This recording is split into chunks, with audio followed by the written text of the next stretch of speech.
Welcome to Terrified Tales, where things are about to get unsettling. Before we dive deeper into the darkness, make sure to like and subscribe. Let us know where you're listening from and what time it is. Are you brave enough to be here at night? Now, relax and let the fear take hold. Story 1. Lena had always loved the quiet. She lived alone in a small apartment that overlooked a sleepy street, the kind where nothing much happened. It was a place to escape, to think, to breathe without the weight of the world pressing down. But lately the silence had begun to feel wrong. It started one evening, a few weeks after she'd moved in. She'd come home to find a small box on her doorstep. No note, no explanation, just the box, plain and unremarkable, except for the soft metallic glint of a single button resting on top of the lid. She hadn't thought much of it, thinking perhaps it was a misplaced package or some odd gift from a neighbor. She set it aside, but the button wouldn't leave her thoughts. She hadn't seen anything like it before. An old, tarnished silver, engraved with what looked like a faint symbol. When she picked it up, a chill ran through her fingers and she had to fight the urge to drop it back into the box. The sensation of it was unsettling. The kind of discomfort that tugs at you even when everything around you is still. That night, she couldn't shake the feeling of being watched. She chalked it up to stress. Maybe the weight of her recent loss was affecting her more than she realized. Grief has a way of distorting perception, turning every shadow into a threat, every whisper into a warning. The following day, Lena returned home from work to find that the button was gone. Not the box, not the lid, just the button. In its place, a new one appeared on her dresser. This one was different, larger, its edges fraying with age, the same symbol. But this time, she could almost feel the air change when she touched it, a subtle pull as if it didn't belong to her, as if it had a purpose beyond her understanding. She shivered and quickly placed it back into the box, as though the act of doing so could put an end to the strange feeling, the disquiet that had taken root in her chest. But the fear lingered, and with it, the creeping sense that something, someone, was quietly waiting in the dark just beyond the edge of her vision. Something had been left behind, or something was coming for her. A soft creak echoed through the apartment, followed by a faint, almost imperceptible sound. Was it breathing? Her heart thudded in her chest, but when she turned, the room was empty. Everything felt wrong. The next morning, the feeling didn't go away. If anything, it grew stronger, more suffocating. Lena tried to shake it off. She told herself it was nothing, a strange coincidence. Stress from work, grief still gnawing at her thoughts like a hungry animal. But that strange button, and the other one that had appeared in its place, lingered in her mind all through the day. She found herself distracted during meetings, her thoughts drifting back to the box and the odd symbol. She couldn't remember when exactly she'd put it back into the drawer, but she knew it was there, hidden beneath a pile of old receipts and unused pens. It didn't matter that she had no memory of the exact moment. It was that unsettling pull, the feeling of something not quite right, that gnawed at her. Lena lived alone now. It wasn't always like this. Her apartment, small as it was, had once been filled with warmth and conversation. There had been a time when it was a place of laughter, a time when she would come home to find her husband, Mark, waiting for her, when the world felt full of possibilities and the quiet moments between them were just that, quiet. But then, the silence had taken on a darker tone after he passed away. A car accident, a sudden, brutal crash that left him gone in an instant, and left her with nothing but emptiness and the walls of a home too silent to bear. Lena had moved into the apartment as a way of starting over, though the process of starting over never really felt like it began. She spent her days at work, her nights staring at the ceiling, at the space where Mark used to lie beside her. The silence in the apartment now was like a living thing. She could feel it in the corners of every room. It was as if the air was waiting for something to happen. She couldn't explain it, but she knew that something was wrong. That evening, after a long day of trying to focus on mundane tasks that no longer felt meaningful, Lena found herself staring at the drawer where she'd hidden the box that seemed to call to her, even from behind a wall of receipts and pens and notebooks. She didn't want to open it, but she did. Her fingers brushed against the wooden edge of the drawer and she hesitated. There was no logical reason to be afraid. It was just a box, just an object. But still, the fear gripped her, sharp and cold, as she pulled it open. Inside, the buttons lay waiting, resting on top of the velvet lining.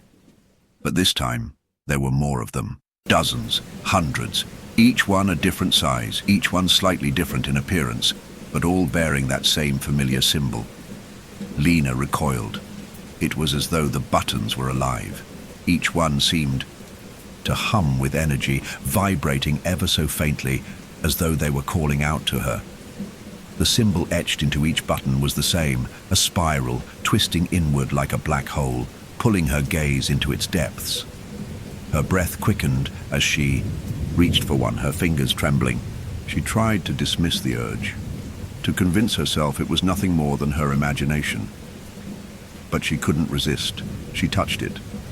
The moment her skin made contact with the cold metal, a sharp, icy chill shot up her arm. The world seemed to slow around her. The room darkened, and for a fleeting moment, she could have sworn she heard soft whispers. Soft, indistinct voices coming from somewhere just beyond the threshold of her perception. Lena. She froze, her heart pounding in her chest. Who? She whispered aloud, but no one answered. The whispers seemed to swirl around her, too faint to catch, but the feeling of being watched was overwhelming. She could feel the weight of unseen. Eyes upon her, the presence pressing down on her shoulders. She quickly withdrew her hand from the buttons, but the feeling of coldness lingered on her skin, creeping down to her very bones. She slammed the drawer shut, the sound sharp and jarring in the thick silence of the apartment. The whispers ceased, and for a moment she thought it was over. But the oppressive air, the weight in the room, remained. Lena took a step back, her mind racing. What was happening to her?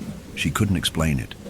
It was as if something had changed in the very fabric of the apartment, as if it had become a place where the normal rules no longer applied. That night she tossed and turned in bed, unable to shake the feeling that something was wrong. The silence was unbearable now. It seemed to press in from every corner of the room, suffocating her. She tried to ignore it, but the whispers lingered at the edges of her mind, their soft murmurings just out of reach. She turned to the window, hoping the sight of the night sky might bring some peace. But the city below was quiet, too quiet. Even the usual hum of distant traffic had faded into nothingness. It felt as though the world had stopped, holding its breath in anticipation. Suddenly a soft thud echoed from the other side of the room. Lena's body stiffened. The sound had come from the closet. She didn't want to look, she didn't want to move, but she had to. Slowly, she slid out of bed, her feet cold against the wooden floor. She approached the closet with hesitant steps, each one louder in the silence, each one more impossible to ignore. The closet door creaked as she pulled it open. Nothing. Lena let out a breath she hadn't realized she was holding. It was just the wind, or maybe just her imagination playing tricks on her. She closed the closet door and turned to leave. But then she froze. From the corner of her eye, she saw it. The jacket. It was hanging there, draped over the back of a chair, by the window. Lena didn't own that jacket. She knew she didn't. And yet there it was, a weathered brown leather jacket that seemed to fit perfectly with the eerie silence in the room. Her heart raced. Without thinking, she moved toward it. Her fingers brushed against the sleeve, the worn leather smooth under her touch. She pulled it closer, and for a split second, she thought she heard a faint whisper in the air, too soft to understand, but undeniably there. She recoiled, her breath coming in shallow gasps. Her eyes flicked back to the closet. The box was gone. The box with the buttons. Panic surged through her chest. The room felt impossibly small, closing in on her. She backed away from the jacket, her mind racing. She couldn't stay here. She couldn't stay in this apartment. And yet, the longer she stood there, the more she felt an invisible pull toward the jacket, toward the buttons she had hidden away. It wasn't just an object. It wasn't just some forgotten item that had been misplaced. It was something alive. The sound of the front door creaking open echoed through the apartment. Lena's heart stopped. Someone was here, but no one should be. She turned sharply, her pulse pounding in her ears. No one stood in the doorway.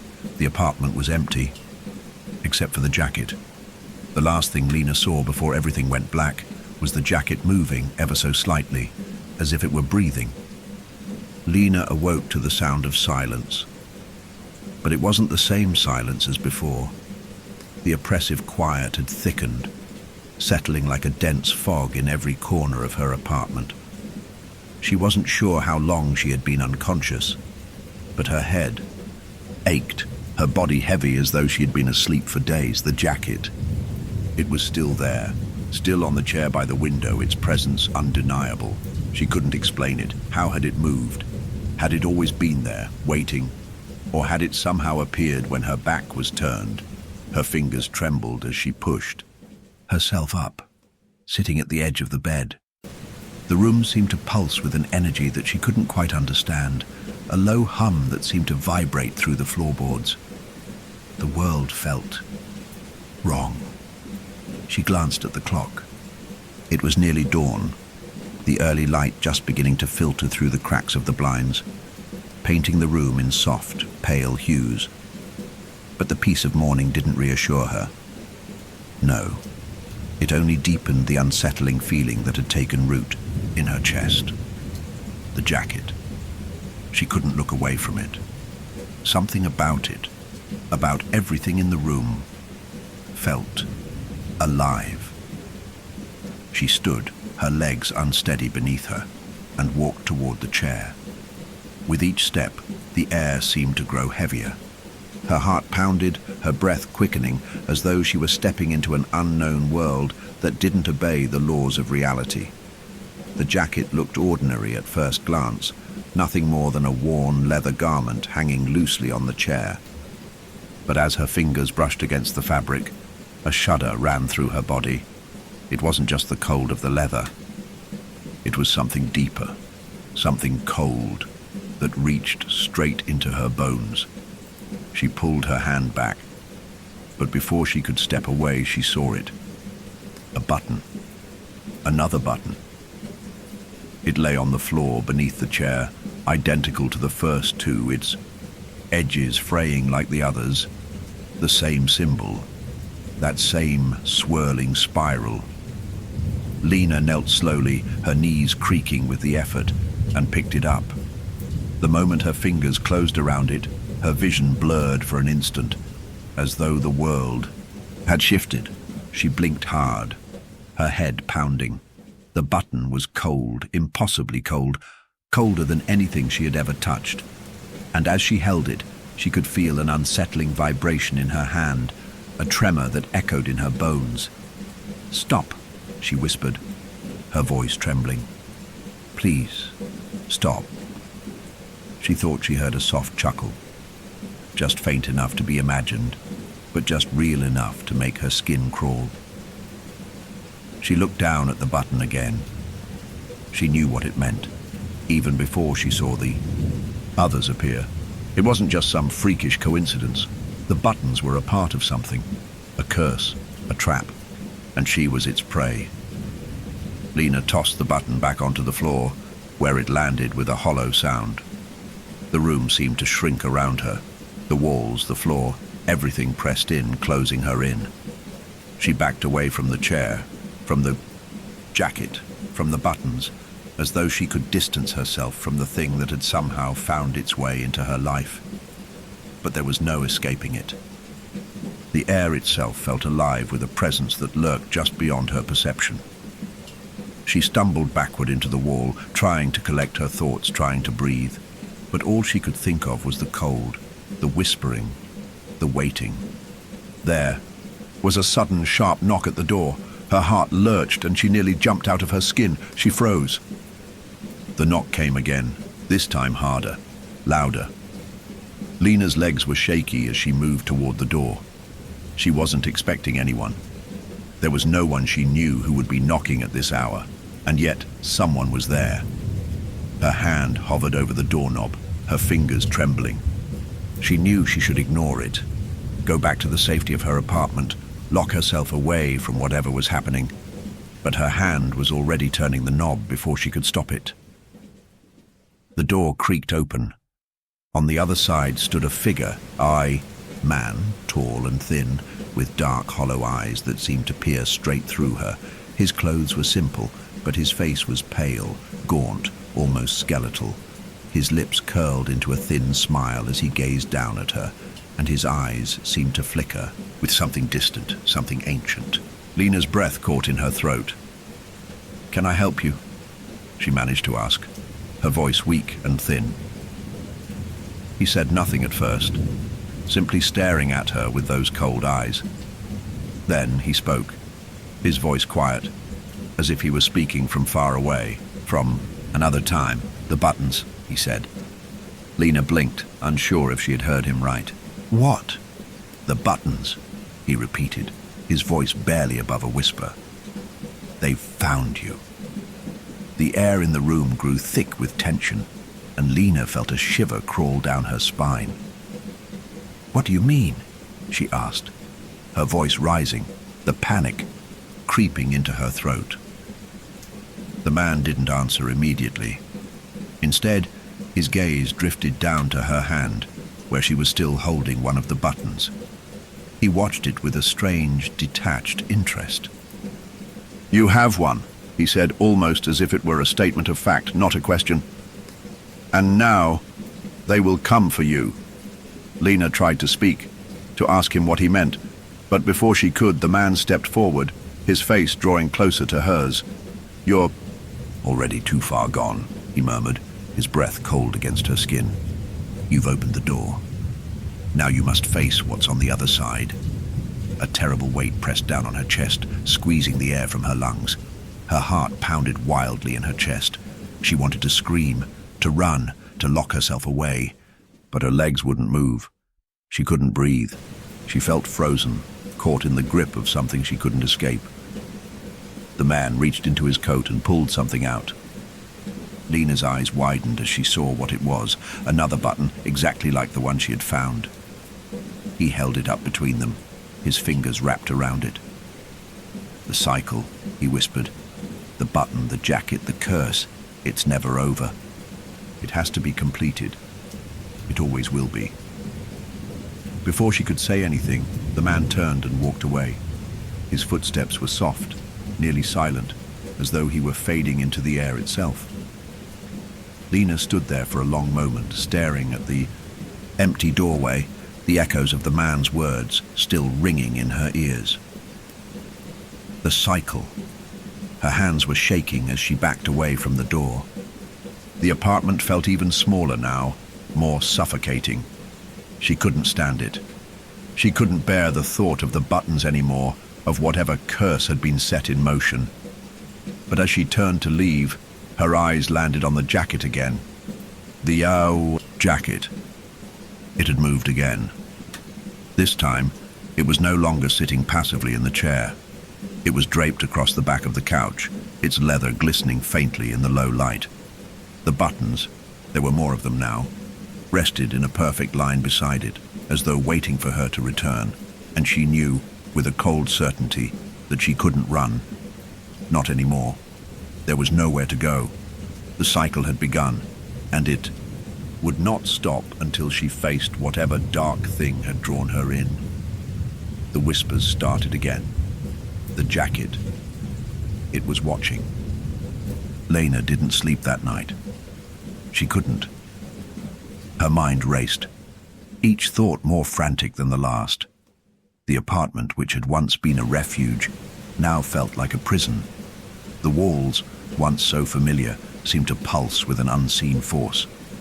Every corner of the room held a shadow that flickered when she wasn't looking, a movement that made her heart race in a cold, visceral panic.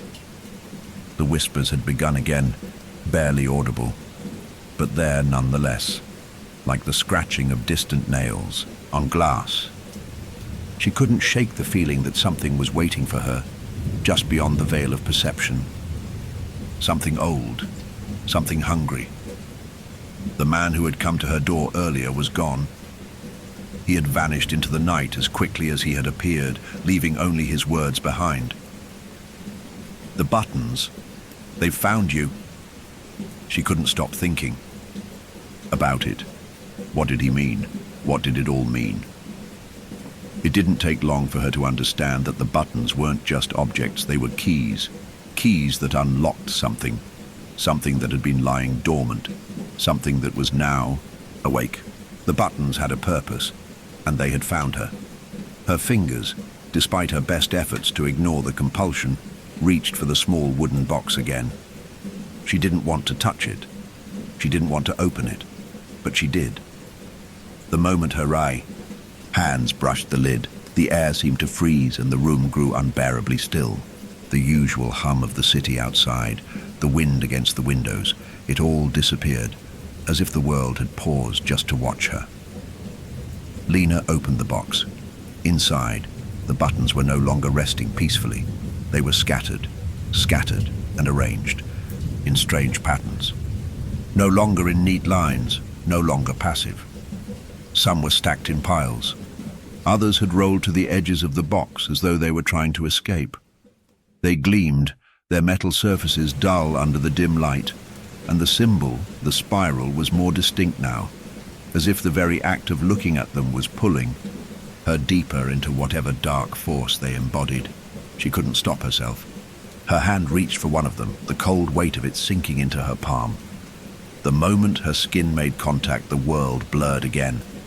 The hum that filled the air grew louder, growing inside her, vibrating in her chest. Her vision darkened, and she felt a sudden sharp tug, a pull deep within her chest, as though something was being yanked from her. She gasped, a violent shiver racking her body, and she tried to pull her hand away, but it was as though the button had become an extension of her own flesh. "Let go," she whispered, her breath catching in her throat.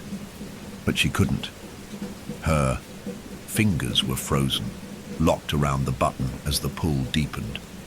Her heartbeat pounded in her ears, louder and faster, drowning out everything else. Then she heard it. A voice. A low, guttural murmur that echoed in her mind, distant but real, like the faintest echo of a long-forgotten dream. "You're not alone, Lena. You never were." Her breath caught. The button felt warm now, too warm, too alive. She pulled again, this time with all her strength, but it was as though it were tethered to her soul. A part of her. "Please," she begged, tears brimming in her eyes. "What do you want from me?" The whisper grew louder. "Come." The command was undeniable. There was no resisting it. With shaking hands, Lena closed the box and stumbled back, her head spinning. She blinked hard, trying to clear the fog in her mind, trying to stop the tears from spilling over. But when she looked back at the box, it was different. It wasn't closed. The lid was open once more, and the buttons, all of them, were gone. Lena's breath caught in her throat. She shot a glance toward the apartment's entrance. The door, which she had locked only hours before, was ajar. The faintest sound, like the softest of footsteps, echoed from the hall outside her apartment. The whispers intensified, now clearly audible, curling and intertwining like a serpent around her thoughts. "Who's there?" she called, her voice trembling, barely louder than a whisper. The footsteps stopped. "Come, Lena." The voice seemed to come from all directions, whispering in her ears, each word wrapping itself around her heart like a cold hand, squeezing. Her body moved on its own. She couldn't stop it. Every instinct screamed at her to run, to lock herself away, but she couldn't move fast enough. The apartment door beckoned her wide open, as though it were waiting for her, waiting to swallow her whole. As her feet moved toward it, she realized with a growing horror that it was too late. The pull had started long ago. There was no escaping the buttons. There was no escaping the cycle. The hallway outside was dark, darker than it should have been. The light from her apartment cast long, unnatural shadows across the walls, stretching toward her like fingers. She stepped out into the corridor. The building was silent now. The sounds of the city outside muffled, as though something had pressed the pause button on the world. But there, at the end of the hall, was something that shouldn't have been there. A figure. It stood motionless, in the shadows, tall, thin, and indistinct, like a mirage. At first, Lena thought it was a trick of the light, but as she blinked, the figure remained. A chill ran down her spine, then it moved. Slowly, deliberately, it stepped forward into the pale light of the hallway, and Lena gasped, her blood running cold. It was the man from before. But he was different now. His eyes were no longer hollow. They were black, deep, endless pools of darkness. His skin was taut against the bones, stretched thin as though he had been starved. His smile was thin, jagged, almost cruel, as he tilted his head to one side. Lena's breath caught in her throat. He didn't speak at first. He just stared at her, his cold eyes boring into her soul, and she felt something stir within her, a sickening, familiar feeling of dread. "Do you see it now?" he asked finally, his voice low, rasping. "Do you understand what's coming?" Lena's throat went dry. She took a step back. "No. What do you want from me?" He smiled wider, his lips pulling back from his teeth. "You already gave it to me, Lena. You gave it to all of us." Her hand, despite her better judgment, went to her pocket. She knew what she would find before she even touched it. The button, the one she had taken, the one she had been holding, when the world had blurred, when the whispers had started. "Why?" she whispered, her voice breaking. "Why me?" The man's grin faltered. For a brief moment, something flashed across his face, something almost like pity, but it was gone as quickly as it had appeared. "Because you were always meant to be part of the cycle," he said softly. "The buttons found you. They always do. They feed off your fear, your grief, your desire for escape. And they'll keep feeding, Lena, until there's nothing left of you but the shadows." He stepped closer, and Lena could feel the coldness of his presence invade her very bones. The whispers were louder now, almost deafening. They circled her, inside and out, taunting her. Why are you doing this?" she gasped. The man's smile returned, sharp and cruel.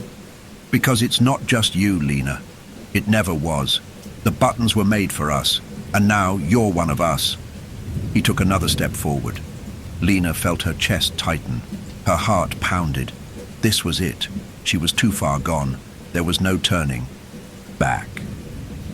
She had let the cycle begin, and now it was too late to stop. And the buttons?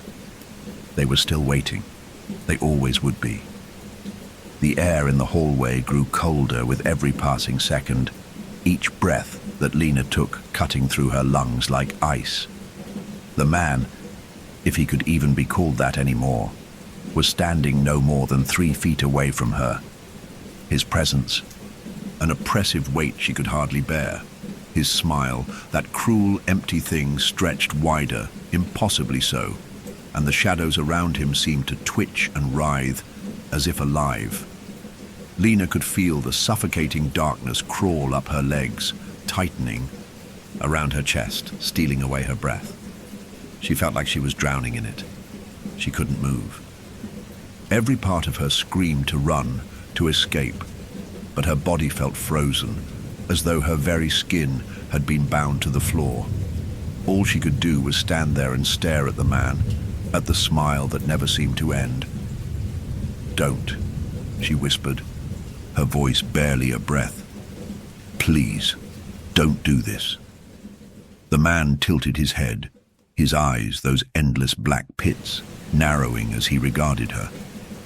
"Do what, Lena? You already know what's happening, what's coming. You know as well as I. Do that you were never meant to escape." His voice was soft, almost kind, as though he were speaking to a child who simply hadn't yet understood the nature of the world.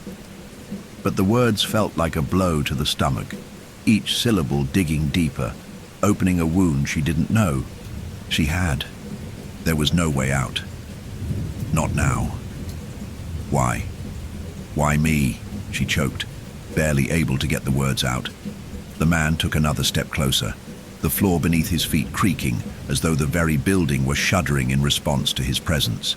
He raised one long, thin hand, and as it reached toward her, Lena flinched, her entire body tensing in fear. But he didn't touch her, not yet.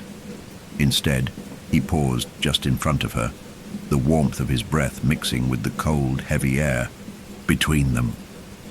"You already know," he said, his voice a soft murmur that brushed against her mind, as if it was slipping into the deepest corners of her thoughts. "The buttons chose you. They always do. The cycle was inevitable." The whispers grew louder then, echoing off the walls, filling her head with a dissonant chorus that threatened to shatter her sanity. They weren't just whispers now. They were commands, voices from every direction, each one pressing into her skull like 1,000 jagged needles. "Take the button. It's your only way out. The cycle will end with you." Lena staggered back, her hand instinctively reaching for her pocket. The button. The same button that had been buried there since that night, since the moment she had first touched it. She could feel it through the fabric of her jeans, cold and heavy, a reminder of everything that had come before, everything that had already been set in motion. "No," she whispered, her voice strained. "I won't." But even as she said the words, she felt the undeniable pull again, the same magnetic force that had drawn her in from the very beginning. Her fingers shook as she reached into her pocket, pulled it out, and held it in her hand. The cold of it seared through her palm. She could feel the vibrations in the air, the resonance deep inside her chest, as if the button were calling to something inside of her, something dark. Lena's heart was racing now, her thoughts scattered like pieces of glass shattering into the dark. She tried to push it away.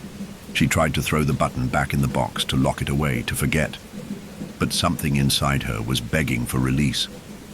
The whispers, louder now, drowned out all reason, all thoughts of escape. The man smiled again, his face now twisted with something like pity. "You can't fight it," he whispered, his voice dripping with finality. "You never could." Her eyes locked onto his, the suffocating weight of his gaze holding her captive. She couldn't breathe, couldn't think. The fear wrapped around her heart like a vice, squeezing tighter, tighter. She felt the familiar tug. No, not just a tug. It was demanding now. She felt the button pulling her forward, pulling her toward him. She raised her hand, trembling. It felt like an eternity before she could finally bring herself to place the button in her palm, feeling its surface grow colder still, the metal glistening in the dim light. "No," Lena whispered, her voice faltering as her fingers closed around it. "I can't." But the world seemed to tilt. She staggered forward, her feet stumbling, and before she knew what was happening, she was falling. The room spun as she collapsed to her knees, the floor hard against her skin. Her mind raced. She had to fight it. She had to resist. But her body, her mind, her very soul were rebelling against her. She wanted to give in. The weight of the button in her hand felt like a promise of release, of escape. It was the only way. She pressed the button to her chest, her heart hammering. The warmth of it spread through her skin, a pulsing heat that felt almost right, almost like coming home. Then the world shifted. The shadows in the hallway warped, flickering and twisting like smoke. The walls of the apartment seemed to bend inward, the floor buckling beneath her. The very air began to vibrate, humming with an ancient, vibrating power that was too much to bear. Lena screamed, her voice choked with terror as everything around her began to change. The man, the figure standing before her, grew larger, towering over her now, his thin limbs elongating, his eyes darkening until they were nothing but voids of black. His mouth stretched wider, wider still, until it seemed to split his face in half. And still, he smiled. "Welcome, Lena," he said, the words slithering from his mouth like poison. "Welcome to the cycle." Lena's vision blurred. The world around her disintegrated into shadows, colors bleeding into one another until they became one swirling mass of chaos. And then there was nothing, no sound, no light, no air, just the suffocating void. She was falling, spiraling into nothingness. She couldn't breathe, couldn't move, couldn't scream. All she could do was wait for whatever was coming. The dark was alive. It was waiting for her. It was pulling her under, suffocating her, devouring her very essence. She could feel herself dissolving into it, becoming one with the shadows, but then a voice. Lena. It was soft like the wind, but there was no wind. The voice was inside her head. "Lena, you don't have to do this." Lena's heart skipped. Her pulse faltered. The voice was familiar. It was a memory, one she had buried deep within her. The voice of someone she once loved, someone who had been taken from her long ago. "You have to fight." Her body trembled, a jolt of energy coursing through her veins. She couldn't place it, but something in her was starting to stir, something deep inside her, something that wasn't ready to let go. The darkness around her thickened, constricted, and just as it was about to crush her, something inside her snapped. The voice, the memory. It was her salvation. With every ounce of strength she had left, Lena screamed, a raw, guttural sound that filled the void. She pushed against the shadows, against the darkness that threatened to swallow her whole. And for the first time, she felt the cycle waver. The darkness recoiled. "No," it whispered, almost a plea. But Lena didn't listen. She forced herself to her feet, her body trembling, her heart racing. The world was still collapsing around her, but she refused to surrender. Not now.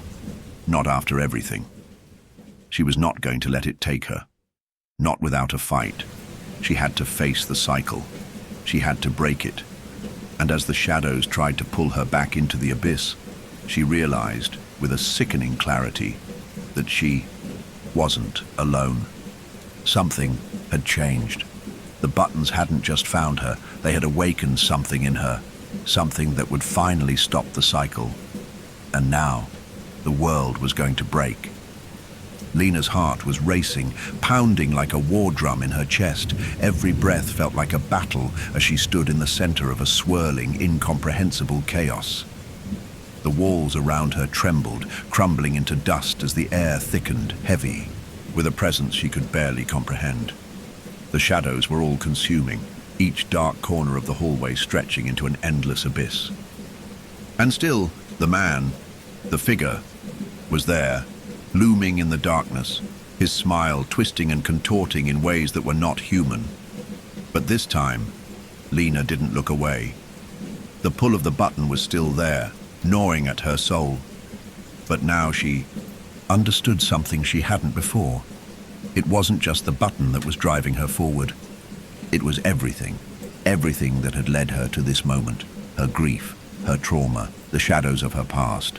They had all brought her here, to this moment of reckoning, to this decision.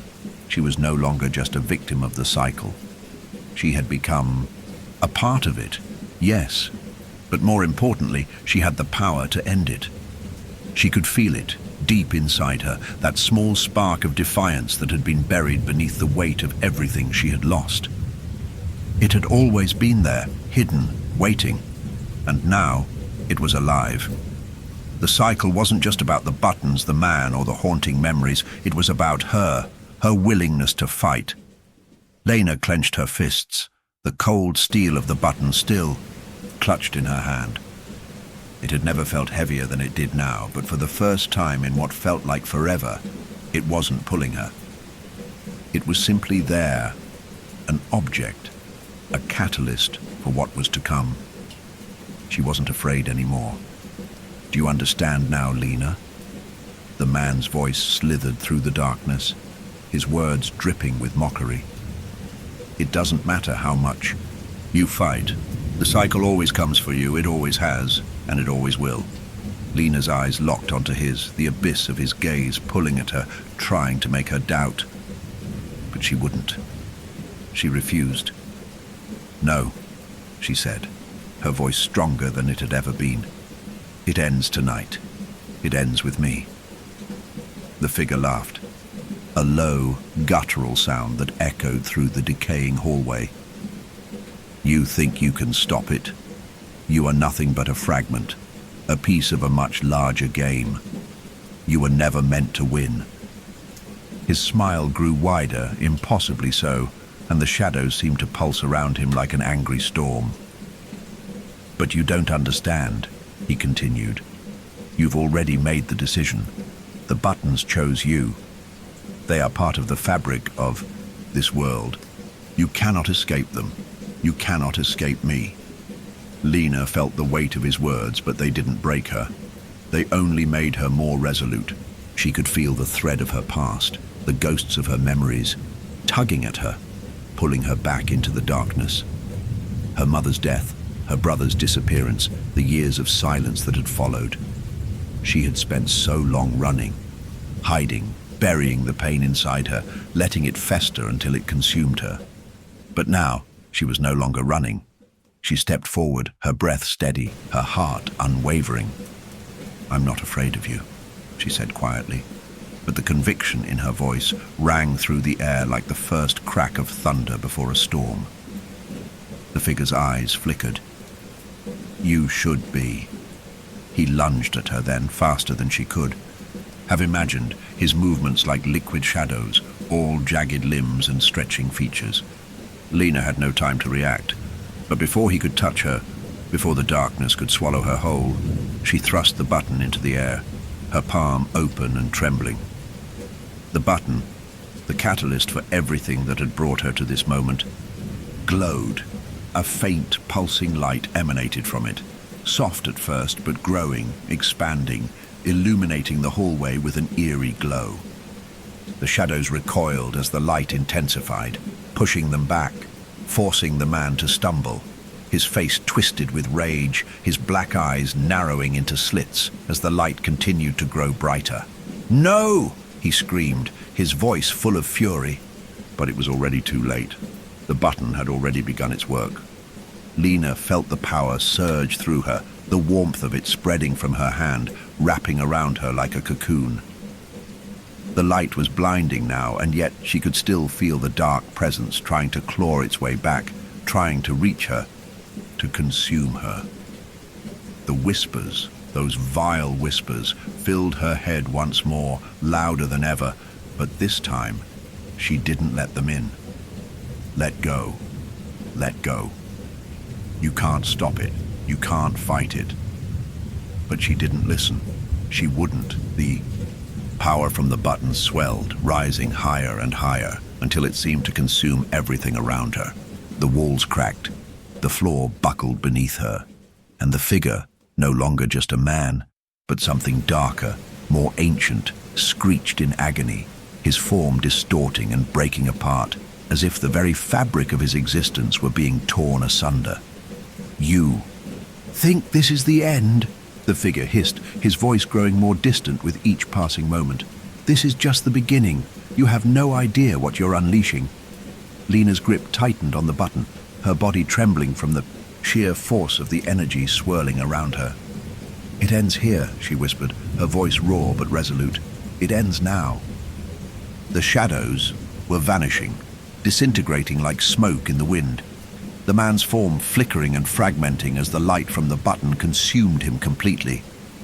His screams echoed through the hallway, but they were fading, growing weaker, quieter, until they were nothing more than a faint whisper.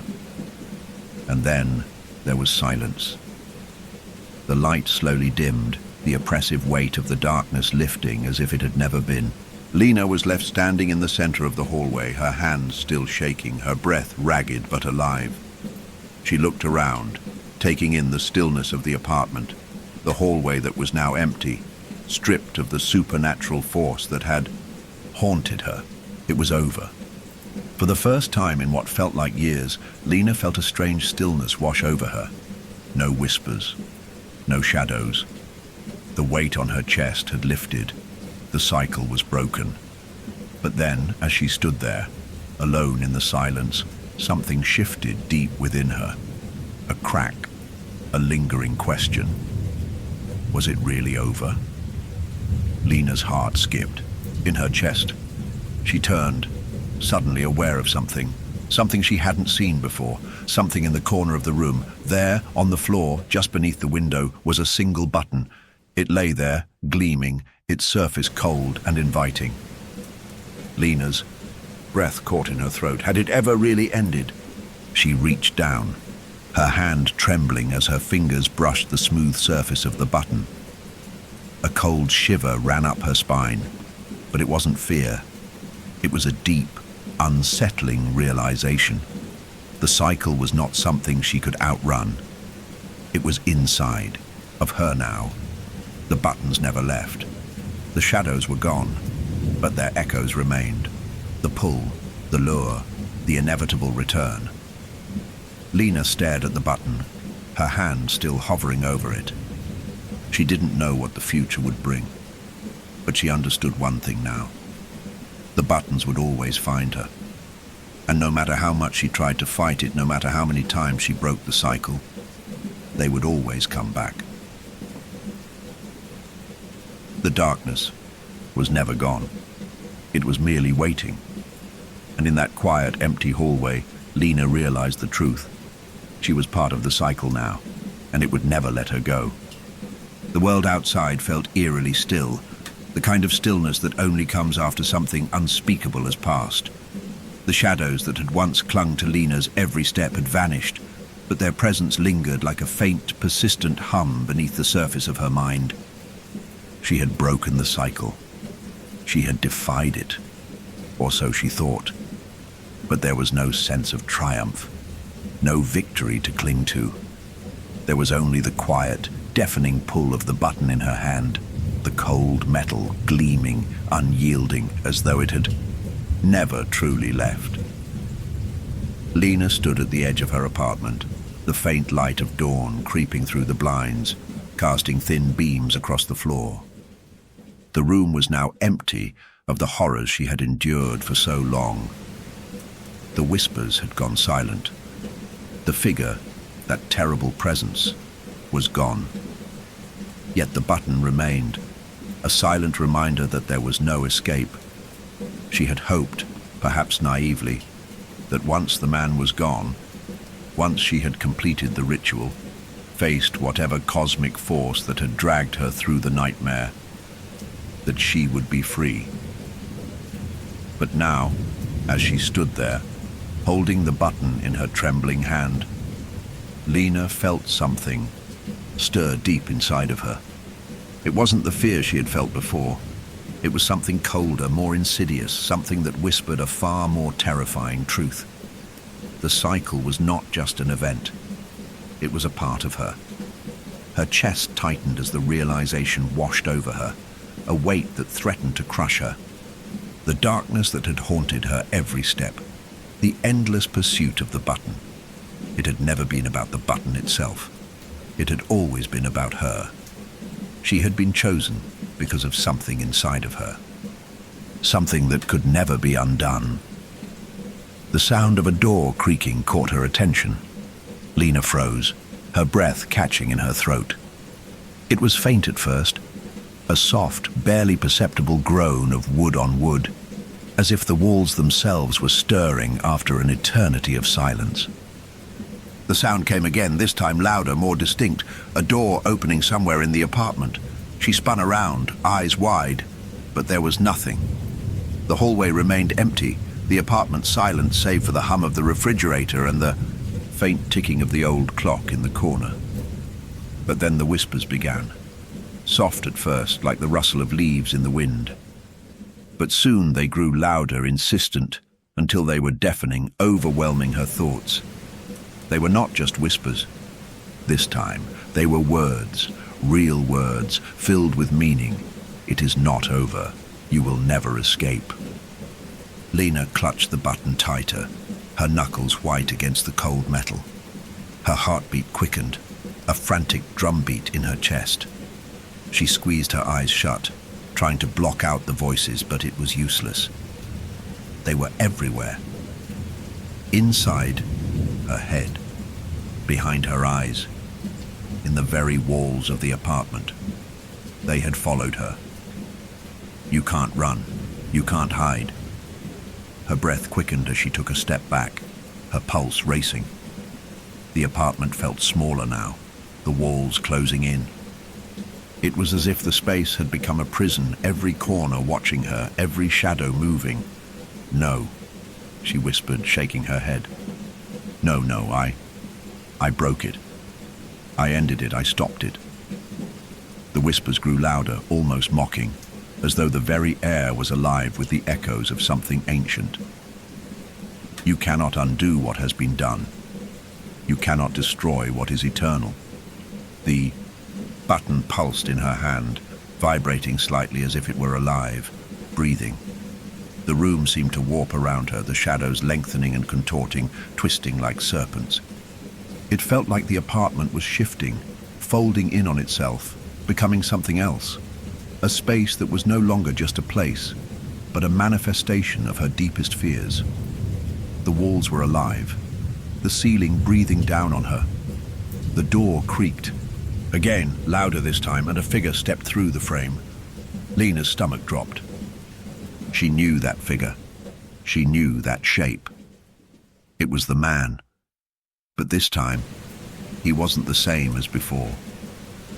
His form was no longer the towering silhouette of shadow that had haunted her nightmares. He was different, distorted. His skin was stretched, pale and waxy, like a mannequin whose face had been peeled away. His features were vague, shifting in and out of focus, as though he were a reflection in a broken mirror. But the smile was the same. Lena's knees buckled, and she staggered backward, her hand still clutching the button. The man stepped closer, his movements slow and deliberate, his face flickering between shapes, constantly changing. His voice echoed in the room, distorted and alien, as though it came from every direction at once. You didn't think you could break free, did you, Lena? His voice was almost gentle, like a lover's whisper, but there was an edge to it, an undeniable malevolence that seeped into every word. You were never meant to escape. You were always a part of this, and now we can begin again. Lena's mind raced, her heart hammering in her chest. This couldn't be real. It couldn't. He was gone. She had killed him. She had destroyed everything. But now he was standing right in front of her, this twisted, grotesque version of the man she had thought she'd defeated. I won't let you win, Lena said, her voice shaking but firm. The figure laughed, low and mocking. The sound echoed around her, bouncing off the walls, reverberating through her skull. It was almost as if the entire room was laughing with him. "Oh, Lena," the figure sighed, "you are a part of the cycle. And cycles, they always return. You can fight all you want, you can resist. But in the end, you will always come back to this." Lena's vision blurred. The apartment around her seemed to shift, the space warping and stretching, the shadows twisting, contorting in strange, unnatural shapes. The man, the thing that had once been the man, took another step toward her, his hands reaching out, long fingers curling like claws. "You don't understand," he murmured, his voice sweet, almost affectionate. "You were never supposed to break the cycle. You were supposed to carry it on, to feed it, to complete it."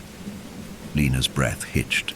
She tried to back away, but her legs felt heavy, unresponsive, as if the very air were holding her in place. The whispers grew louder, louder than ever, filling her mind with a cacophony of voices, all demanding the same thing. Accept it. Embrace it. The cycle is eternal. Lena felt the weight of the button in her hand again, the cold, steady pressure as it pulsed against her skin. It was no longer an object.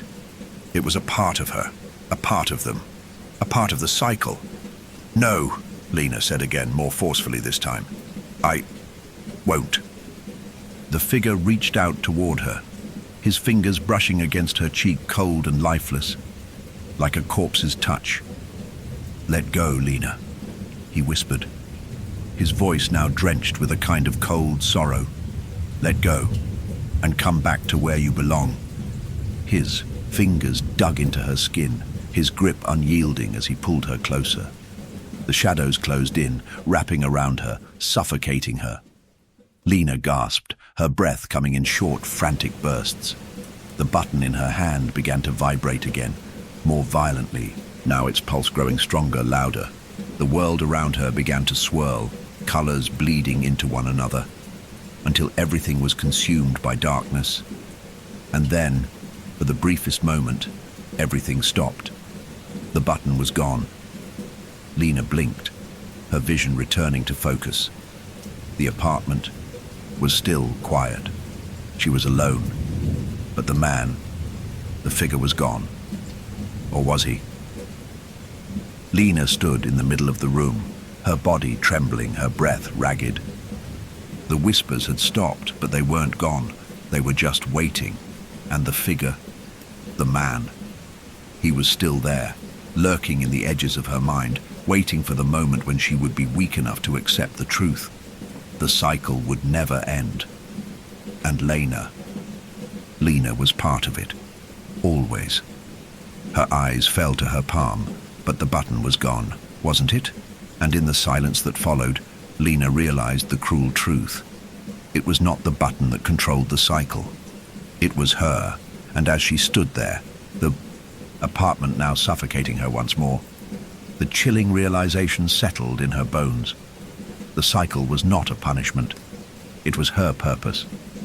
Lena stood in the silence, her pulse pounding in her ears. The apartment, though familiar, now felt unreal, like a stage where something unseen watched from the wings, waiting for her next move. The whispering had stopped. The man, the thing, had vanished. The button was gone. And yet something inside her whispered that she was not free. She forced herself to breathe, to push back the overwhelming nausea threatening to pull her under. Her fingers, which had been tightly curled into fists, slowly uncoiled. She turned them over, staring at her palms as if they might hold an answer. Empty. Or maybe not. The weight of something unseen pressed into her hands, as though the button was still there, still latched onto her like a parasite. She flexed her fingers, trying to shake off the feeling, but the phantom weight remained, like an itch she couldn't scratch. A cold shiver ran through her. She turned in slow, hesitant movements, scanning the room, looking for anything wrong, anything else that might have changed. But everything was exactly as it should be. The old wooden floor, the faint hum of the refrigerator, the pale light creeping through the blinds. Except for one thing. The mirror. Her gaze caught it without meaning to. It was only a few feet away, positioned by the closet door. A full-length antique mirror she had picked up from a thrift store years ago. The kind with an ornate blackened frame, almost gothic in design. She had never paid much attention to it before, but now, as she stood frozen in place, she realized something was wrong. She wasn't looking at her reflection. She was looking at herself, not in the way a mirror should show her. No, this was different. It was delayed. Lena took a hesitant step forward. The reflection hesitated too, a fraction of a second behind. Her stomach twisted violently. That wasn't possible. She blinked hard, convinced it was just her mind playing tricks on her. But when she reached out toward the glass, her reflection did not move at the same time. It stood there, staring back. And then it smiled. Lena yelped, stumbling backwards so fast she nearly tripped over herself. Her reflection, her own face, watched with amusement. The grin on the other Lena's face widened, stretching beyond what was natural, her lips curling into something grotesque. Then the mouth moved, but no words came out. It was speaking, but there was no sound. Lena felt her breath hitch. Every nerve in her body screamed at her to run, to get out, but she couldn't move. She was trapped. The reflection's eyes darkened, shifting from the hazel she had known all her life to something much deeper, much blacker. Pits of void. The whispering returned, not in the room, not in her ears, inside her head. The voice that spoke was hers. "You thought you won."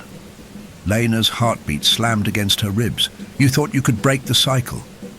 The reflection tilted its head, its expression one of amused pity. "But you were never meant to escape, Lena. You were always meant to replace him." Lena's breath caught. Replace him? No, that wasn't right. She had fought him. She had destroyed him. The cycle was broken. It had to be. But deep inside her, a sickening realization unfurled. She hadn't broken the cycle. She had fulfilled it. The man, the thing, hadn't truly vanished. He had left something behind. A hollow space, an absence, that needed to be filled. And she had taken his place. The cold truth hit her like a knife to the gut. The buttons weren't cursed objects. They weren't just relics from some supernatural force. They were a choice that someone had to make, a role that someone had to take. The cycle could not exist without its keeper, and Lena had played the part perfectly. "You understand? Now don't you?" the reflection whispered, tilting its head, watching her with something almost like fondness. Lena shook her head violently. No, this can't be real." But even as she said it, she felt the truth settle in her bones like a poison. Her hands trembled as she reached up, pressing them to her temples, trying to stop the thoughts, the knowledge from sinking in further. But it was already too late. The whispers weren't just around her anymore. They were inside her. The apartment walls pulsed, distorting as the air grew thick again, suffocating. Her vision blurred, dark tendrils of shadow curling at the edges of her sight. She was changing. The moment she had held the last button, the moment she had made that final choice, it had already begun. The cycle had ended, but now it had begun again. And this time, she wasn't just its victim, she was its keeper. Lena let out a ragged breath, her hands clenching into fists. Her reflection, her other self, watched, waiting, patient. Lena knew what came next. She had felt it before. The same pull that had led her here, that had dragged her deeper into the nightmare, was already stretching outward again, searching for the next one, the next soul. the next piece of the cycle. And deep down, in the marrow of her bones, she understood. She would find them, just as the buttons had once found her. Lena sat in the dark. The apartment was still, quieter than it had ever been before. No hum of the refrigerator, no distant sound of the city outside. The world had shrunk to this single, suffocating space, where the air hung heavy with something unseen, something waiting. She had stopped looking in mirrors. She knew what she would see. She knew who she would see. The realization had settled into her like rot. The moment she had taken the final button into her hands, the moment she had defied the man, no, the thing that had haunted her, she had unknowingly taken his place. She hadn't destroyed the cycle.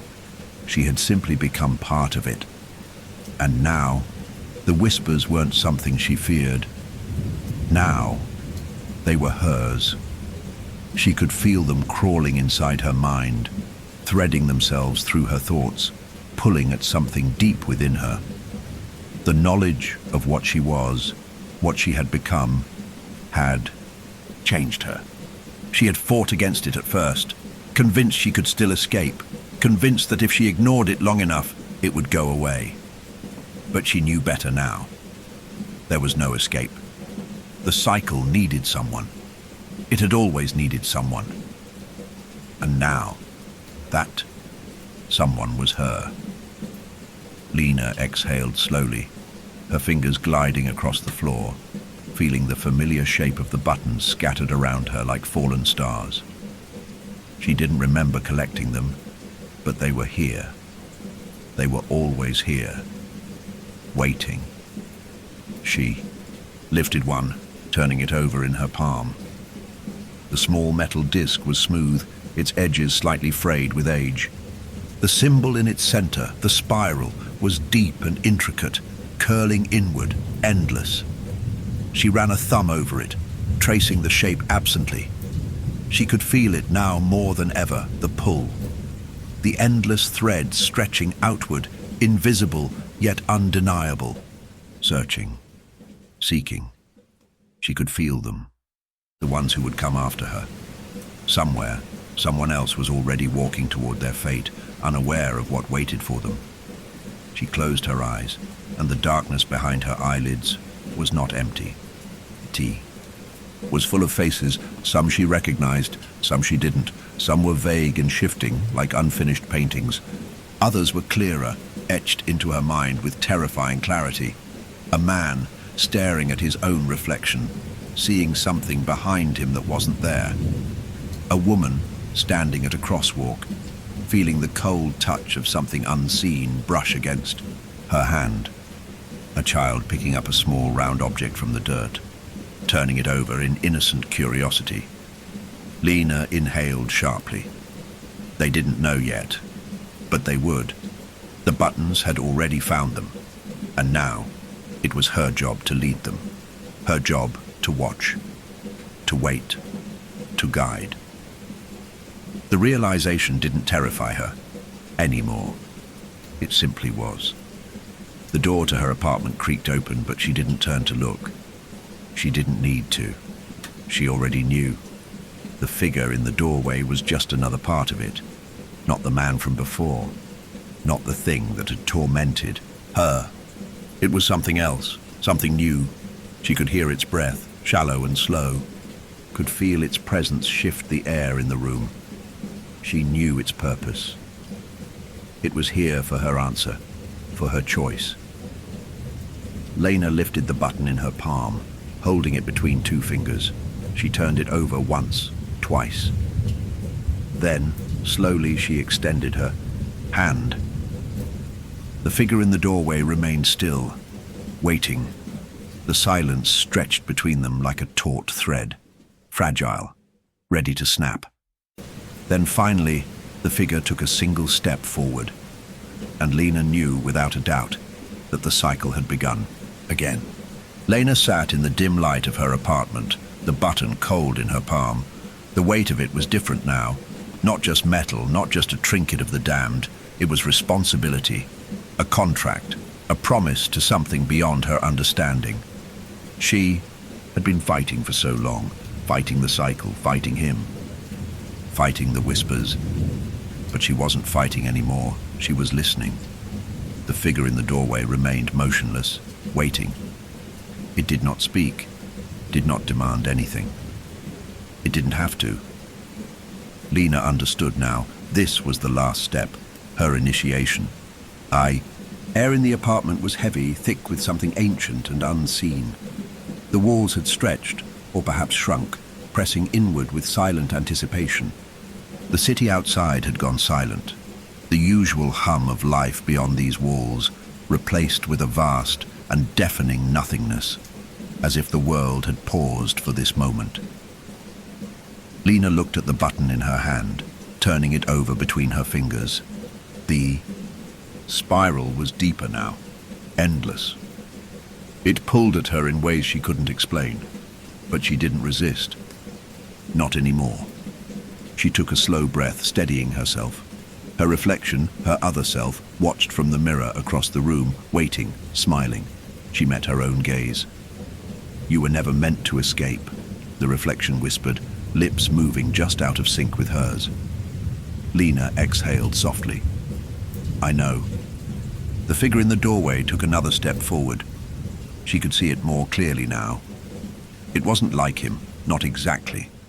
It wasn't the shadowed man who had haunted her nightmares, who had whispered to her through walls and mirrors, waiting to pull her into his world. It was something new, something unfinished. Its form flickered in and out of focus like a distorted memory, shifting between possibilities. It had no face, no voice. Not yet. Lena understood. It was waiting for her to decide what it would become. The thought sent a shiver through her, but it wasn't fear. It was something else. Something dangerously close to acceptance. She looked down at the button again. It was warm now, pulsing faintly against her skin, alive in a way she never could have imagined. She thought of all the times she had fought against this, all the nights she had screamed into the darkness, begging for release, all the times she had tried to convince herself that she wasn't part of this, that she could be free. But she wasn't free. She had never been free. She had been chosen, just as the ones before her had been, and now it was her turn. Lena closed her fingers around the button, feeling its warmth seep into her skin. Her reflection nodded approvingly. The figure in the doorway stepped closer. Lena inhaled sharply, her pulse steady, her decision made. She raised her hand, extending the button toward the figure. For a moment, nothing happened. The air remained still. The room remained silent. The world watched. Then, slowly, the figure reached out. Its fingers, long, thin, trembling, closed over the button. Lena felt something shift inside her, like a door unlocking, like a tether snapping, like something else waking up, the whispers in. Her mind swelled to a deafening roar. The walls shuddered, her reflection grinned wide, impossibly wide, and then everything went dark. Lena awoke to the sound of silence. The apartment was the same, the walls, the floors, the dim light filtering through the blinds. But something was different, something wrong. She sat up slowly, her breath coming in steady, controlled inhales. She felt empty. No more whispers, no more weight pressing down on her, no more pull of the cycle. She looked down at her hands. They were clean, empty. The button was gone, and then, for the first time in what felt like an eternity, she smiled, a slow, knowing smile, a smile that didn't quite belong to her. Lena stood, her movements fluid, effortless. She turned to the mirror. The reflection met her gaze, but it wasn't the same. The eyes that stared back weren't hers anymore. They were deeper, darker, endless. Something shifted in her chest, something cold and vast, stretching through her veins like ink in water. She felt light, free. And yet she knew the cycle was not broken. It never would be. It had simply moved on to the next one, to him, the figure who had taken the button, the one who now stood where she once had, waiting. She could feel him already, his fear, his confusion. She could hear his whispers, soft and uncertain, as he tried to understand what had happened to him. And she knew she would find him, just as she had once been found. Lena exhaled softly, stepping toward the door. There was work to be done. The cycle needed guidance, and now it had her. She opened the door and stepped into the hallway. The city stretched before her, endless and alive. And somewhere, not too far from here, someone would find a button and it would begin again.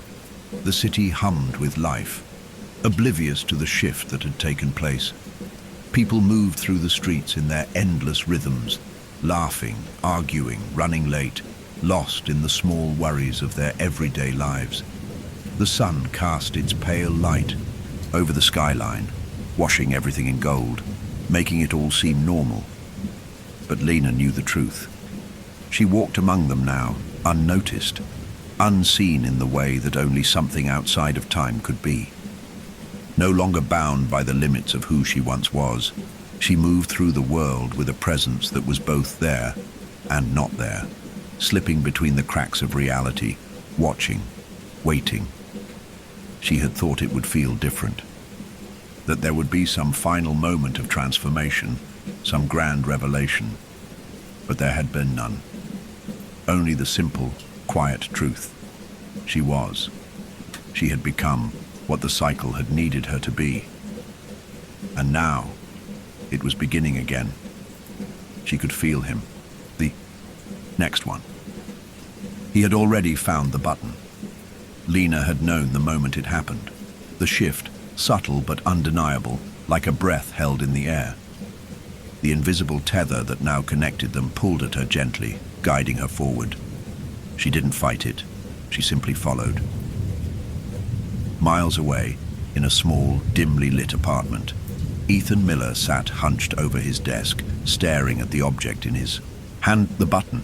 He turned it over between his fingers, studying the strange, intricate spiral carved into its surface. The metal was old, worn smooth at the edges, yet somehow wrong. It was colder than it should have been, heavy in a way that didn't make sense. He had found it that morning, resting on his doorstep. No note, no explanation, just waiting for him. He should have ignored it, should have left it there. But something about it had called to him. Even now, as he sat alone in the dim glow of his desk lamp, he felt its presence pressing against him, watching. A chill crawled up his spine. He set the button down, but the moment it left his fingers, a soft tap echoed through the apartment. Ethan froze. The sound had come from the closet. His stomach twisted. He wasn't imagining it. The apartment had been silent before, eerily so. He had noticed it earlier, how the usual noise of the street outside had faded into an unnatural hush. He had tried to shake it off, convincing himself it was just his imagination. But now, in the stillness, the tap came again, slow, deliberate, like fingers drumming against wood. His pulse quickened. He turned in his chair, his eyes locking onto the closet door across the room. It was shut. It had always been shut, hasn't it? His mind raced, trying to recall if he had opened it that morning, if he had left it even slightly ajar. But he couldn't remember. The air in the apartment felt heavier. Now, thick and suffocating. He swallowed hard, forcing himself to move. He stood slowly, his legs unsteady, every instinct screaming at him to leave. But he didn't. He couldn't. Somewhere in the back of his mind, something whispered that this moment had already been decided, that his choice had already been made. The moment he touched the button, he reached for the closet door. The handle was cold under his fingers. He hesitated. Then, with a deep breath, he turned it. The door swung open. Darkness. The closet was empty.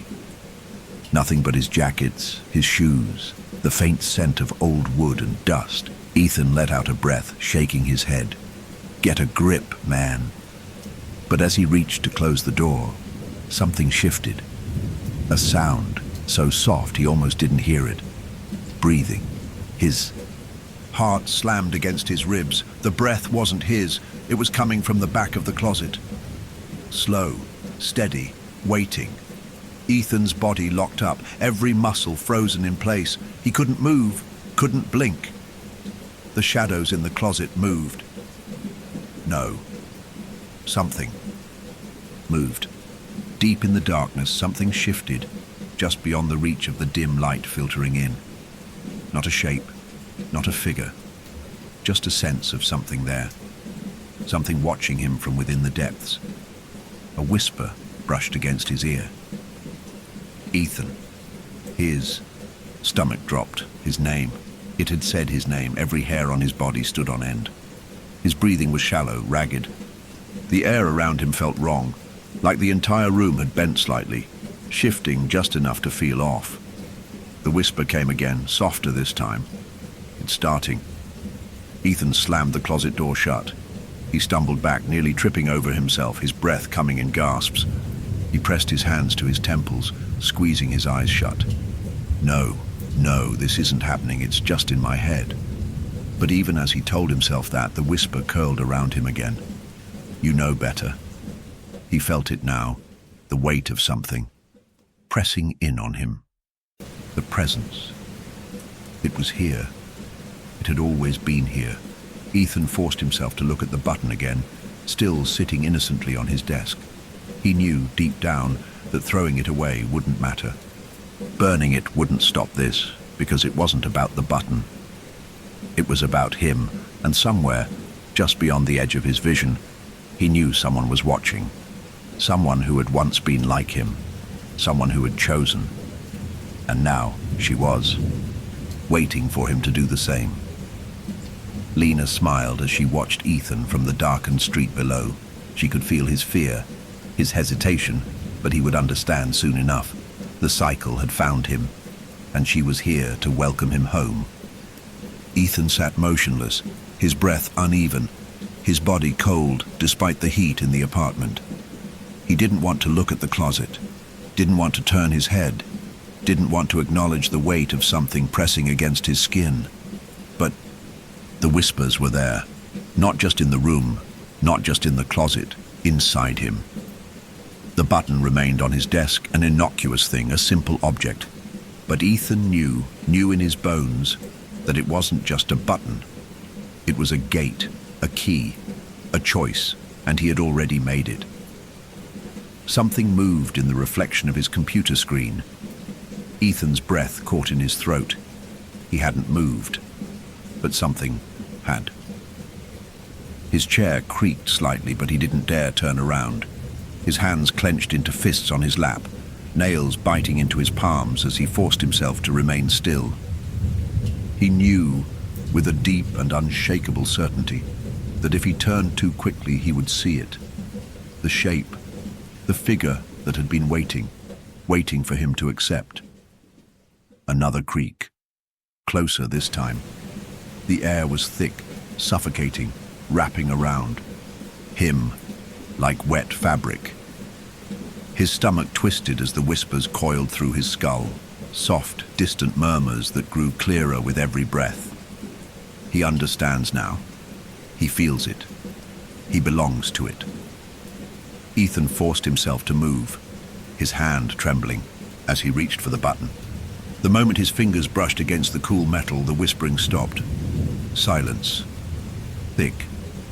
Absolute. The apartment, the world, held its breath. Then, a knock at the door. Ethan jerked upright, the sharp sound slicing through the air like a knife. His pulse thundered in his ears. Another knock, slow, even. He turned toward the door, swallowing against the lump in his throat. He shouldn't answer it. Every fiber of his being told him not to. But his legs moved anyway. His feet dragged him forward, his fingers curling around the doorknob before he could stop himself. The air beyond the threshold was heavier than it should have been. He could feel it seeping through the door, pressing against the wood like something desperate to get inside. Another knock, 3 times, deliberate, waiting. Ethan's throat was dry. His mind screamed at him to stop, to lock the door, to run, but instead, he turned the knob. The door swung open. The hallway was empty.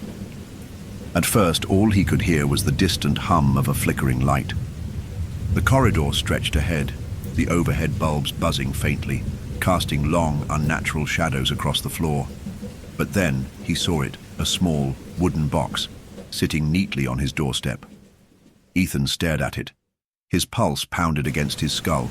He didn't want to touch it, but he had to. He knew he had to. His fingers trembled as he reached down, lifting the box carefully as if it might shatter in his hands. The wood was old, the edges splintered. He exhaled slowly. The lid slid open with a whisper.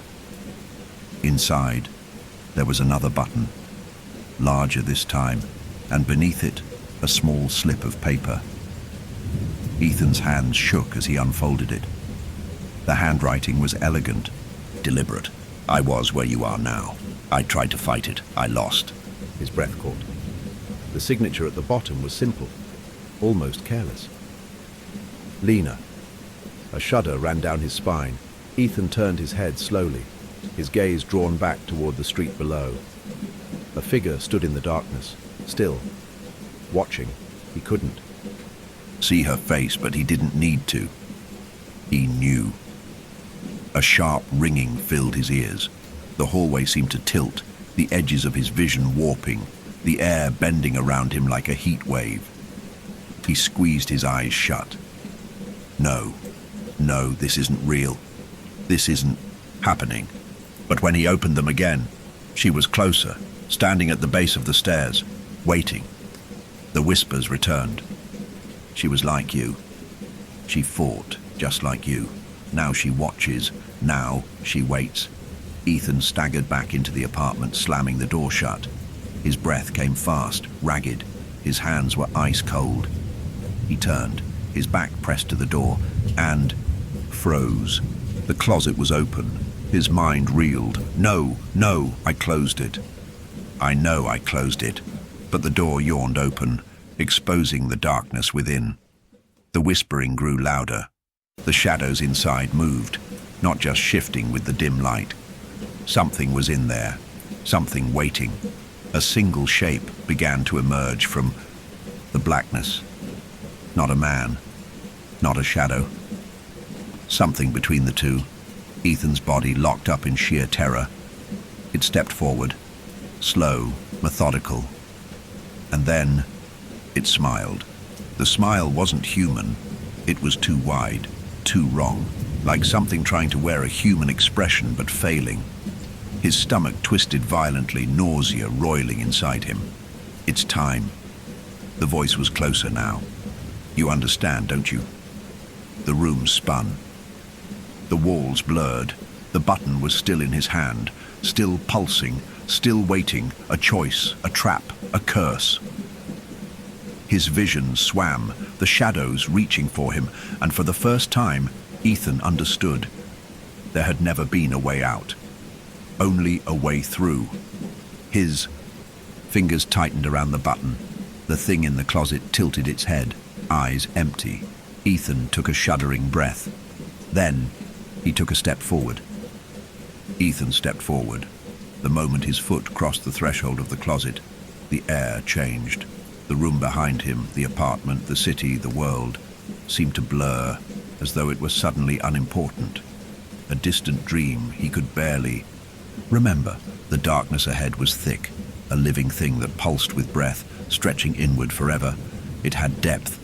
It had weight. And it was waiting for him. The figure standing inside the closet, the thing that had once been a man or something close to it, didn't move. didn't reach for him. It didn't need to. It was patient. It had always been patient. Ethan's pulse pounded against his skull, each heartbeat a war between instinct and inevitability. His body screamed at him to run, but the whispers wrapped around him like cold fingers, soothing, beckoning. It's all right now.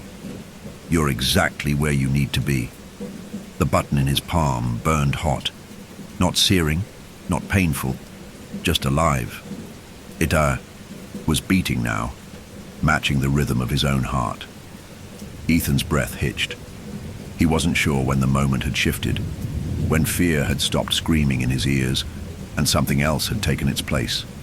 Something quiet, something final. There had never been a choice, had there?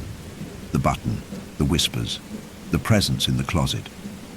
It had always led here, and deep down, he had always known. He raised the button to his chest. The moment it touched his skin, the world around him shattered. Lena felt it.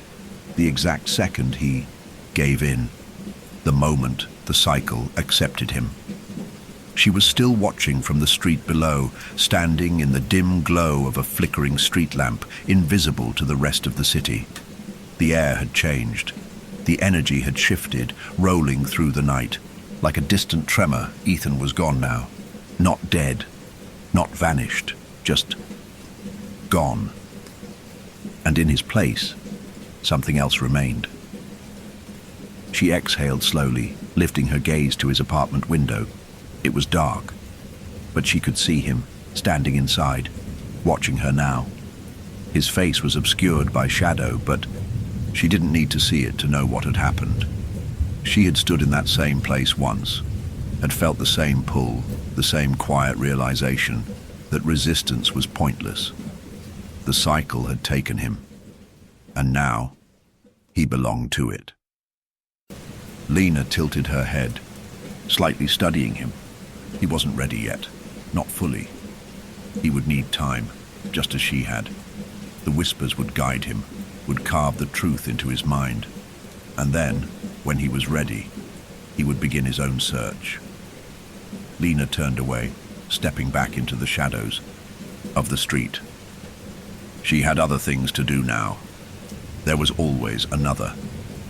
And somewhere someone had already found a button of their own. It had begun again, as it always did, as it always would. Ethan opened his eyes. He was no longer in his apartment. The room was gone, along with the walls, the floor, the ceiling, the world. Only darkness remained, but it wasn't the suffocating, empty kind of darkness. No, this was full, thick and humming, stretching endlessly in every direction. It wrapped around him like a second skin, neither warm nor cold, neither welcoming nor hostile. It was just there, and so was he. He took a breath. The air, if there was any, tasted different, metallic and bitter. He lifted his hands, staring at them in the dark. They felt the same, he felt the same, but he wasn't. He knew that, even if he couldn't explain why. Something had shifted. Something had been taken from him, or maybe something had been given. The whispers were silent now. For the first time since he had found the button, the endless voices had stopped. And in their place was a different kind of quiet. Not peace, not relief, just absence. He reached into his pocket. The button was still there, warm, alive. He turned it over in his fingers, the spiral in its center deeper now, the grooves more pronounced. It felt heavier, more real. Ethan clenched his fist around it, his pulse steady. The closet, the choice, the thing waiting for him in the dark. Had he chosen this, or had it chosen him? A sound broke the silence, a slow, deliberate footstep. Then another. Ethan turned his head sharply, his heart lurching. The darkness ahead of him shifted, thickening, condensing, forming something. A figure. Tall, still, watching. He didn't need to see its face to know what it was. It was like Lena, like him, a keeper of the cycle. The figure stepped closer, moving through the shadows without sound. Ethan remained where he was, fingers tightening around the button, his body frozen between instinct and understanding. He wasn't afraid. Not anymore. The fear had been stripped from him, peeled away layer by layer the moment he stepped into the dark. And in its place, something else had taken root, acceptance, or maybe just inevitability. The figure stopped a few feet away, the void shifting around it like liquid. Then it spoke, not in a voice, not in a whisper, but in something deeper, a thought that was not his own. "Do you understand now?" Ethan exhaled slowly, and when he answered, his voice felt different in his own throat. "Yes." The figure didn't nod, didn't move, didn't acknowledge his response in any human way. But the darkness around it shifted, unfurling, welcoming. Ethan didn't ask what came next. He already knew. The cycle had taken him in, and soon it would ask him to do the same to someone else. The darkness did not lift. It did not fade, nor did it dissolve into light. It remained, stretching endlessly in every direction, pulsing with the slow, steady breath of something ancient. Ethan stood in the heart of it. He did not know how much time had passed. Maybe no time had passed at all. He existed in a space that did not move forward or backward, a hollow place that had no beginning and no end. The figure stood before him, still as stone. It was neither man nor shadow, neither living nor dead. It simply was, a presence, a watcher, a guide, and Ethan understood. He understood in a way he never could have before. "You are part of it now." The words were not spoken aloud, but they filled him nonetheless. They settled into his bones, threading through his mind, reshaping him from the inside out. He did not resist. He did not fight, because there was no longer anything to fight against. Ethan had been afraid once, not anymore. The fear had been burned away, stripped from him like old skin. Now he saw the truth. The cycle was not a punishment. It was a function. It was necessary. Something ancient and unbreakable, moving forward like the turning of the tides, like the endless motion of the stars. It did not matter who he had been before. What mattered was what he was now. "You have accepted it." The figure took a step forward, and Ethan, without hesitation, took a step as well. The darkness parted, not with light, not with sound, but with understanding. The cycle did not just take, it gave, it reshaped, it transformed. He had fought against it for so long, blind to what it truly was. But Lena had understood. She had tried to tell him, and now he understood too. "It is time." The figure extended its hand. Ethan looked down. Another button lay in his palm. It was different now, larger, heavier. It pulsed, as if breathing, as if alive. It was not for him. It was for the next one, because there was always another. That was the truth of it. The cycle did not end. It simply moved forward. And now Ethan would move it forward too. He felt himself dissolve, becoming part of the space around him, stretching outward, reaching into the world beyond the dark, reaching toward someone new. Miles away, in a quiet house on an ordinary street, a woman named Claire awoke with a start. She sat up, breathless, disoriented, her heart pounding for no reason she could name. A cold weight pressed against her palm. She opened her hand, and there, resting against her skin, was a button, small, worn, waiting. A chill ran through her. She did not know where it had come from, but deep down, somewhere inside her, she understood. The cycle had found her, and far away, unseen, Ethan watched, waiting, guiding, welcoming her home. The cycle continues. You're deep into the story now, and the horrors are only escalating. If you're still with us, don't forget to like and subscribe. Tell us where you're listening from in the comments. Who else is staying up late to face this nightmare? Settle in. The terror continues. Story 2. The air smelled different in Hollow Creek. Stale, like forgotten things. Ethan stood at the edge of the town, staring at the familiar old sign. Barely legible now, its paint chipped and peeling.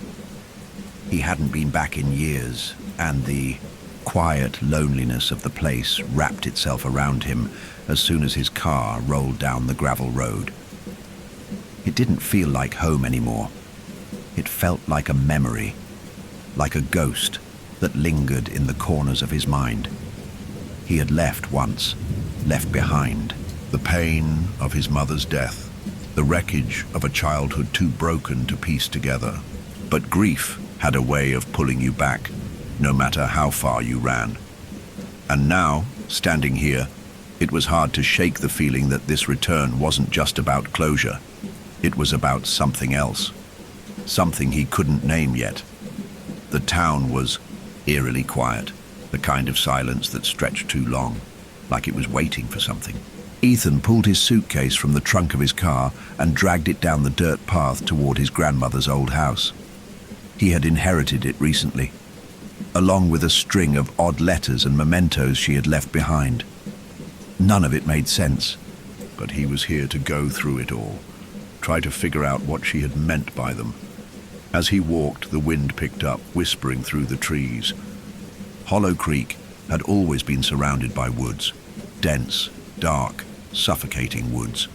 The locals called them the Hollow Wood, but no one ever ventured too far into them. There were stories, of course. Everyone had heard them, strange noises at night. Figures standing between the trees just out of view. But none of that ever seemed real until now. Ethan's footsteps faltered as a cold shiver ran down his spine. For a split second, he thought he saw a shadow move at the edge of the tree line, a tall figure dressed in black. But when he blinked, it was gone. He kept walking, but the sensation of being watched clung to him, heavier than it should have been. It was just the woods, he told himself. He'd never been one for ghost stories. His grandmother's house loomed ahead, a weathered two-story building that seemed to sag under the weight of time. It hadn't changed in all the years he'd been gone. The same creaking porch, the same chipped windows, the same smell of old wood and mildew. Ethan opened the front door, and the hinges groaned as if protesting the intrusion.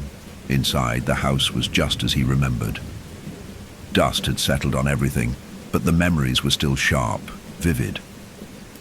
He dropped his suitcase by the staircase and began to explore, pulling open drawers, sifting through old papers.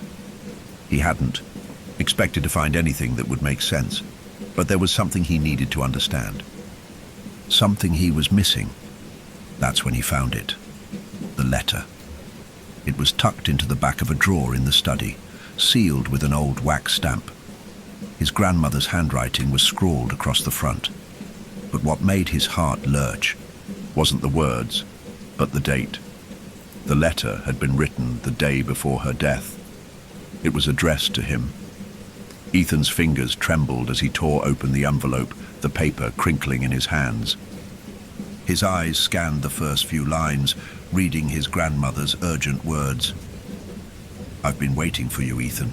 I knew you would come back. The curse is in the blood and the woods are waking again. He is watching you." A cold breath filled the room, and the hairs on the back of his neck stood up. He slammed the letter shut, as though the words had burned his fingertips. This wasn't just grief. This wasn't just the weight of old memories. There was something wrong here.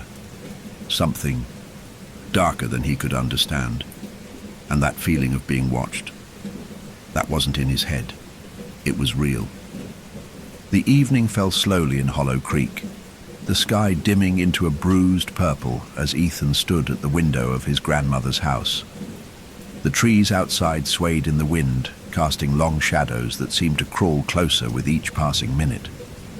The feeling of being watched hadn't dissipated. If anything, it had grown stronger, an oppressive pressure hanging in the air like a thick fog. His grandmother's warning echoed in his mind. The curse is in the blood, and the woods are waking. Again, he's watching you. It wasn't the kind of thing you could easily shake off. Ethan had always been practical. He didn't believe in ghosts or curses or anything of that sort.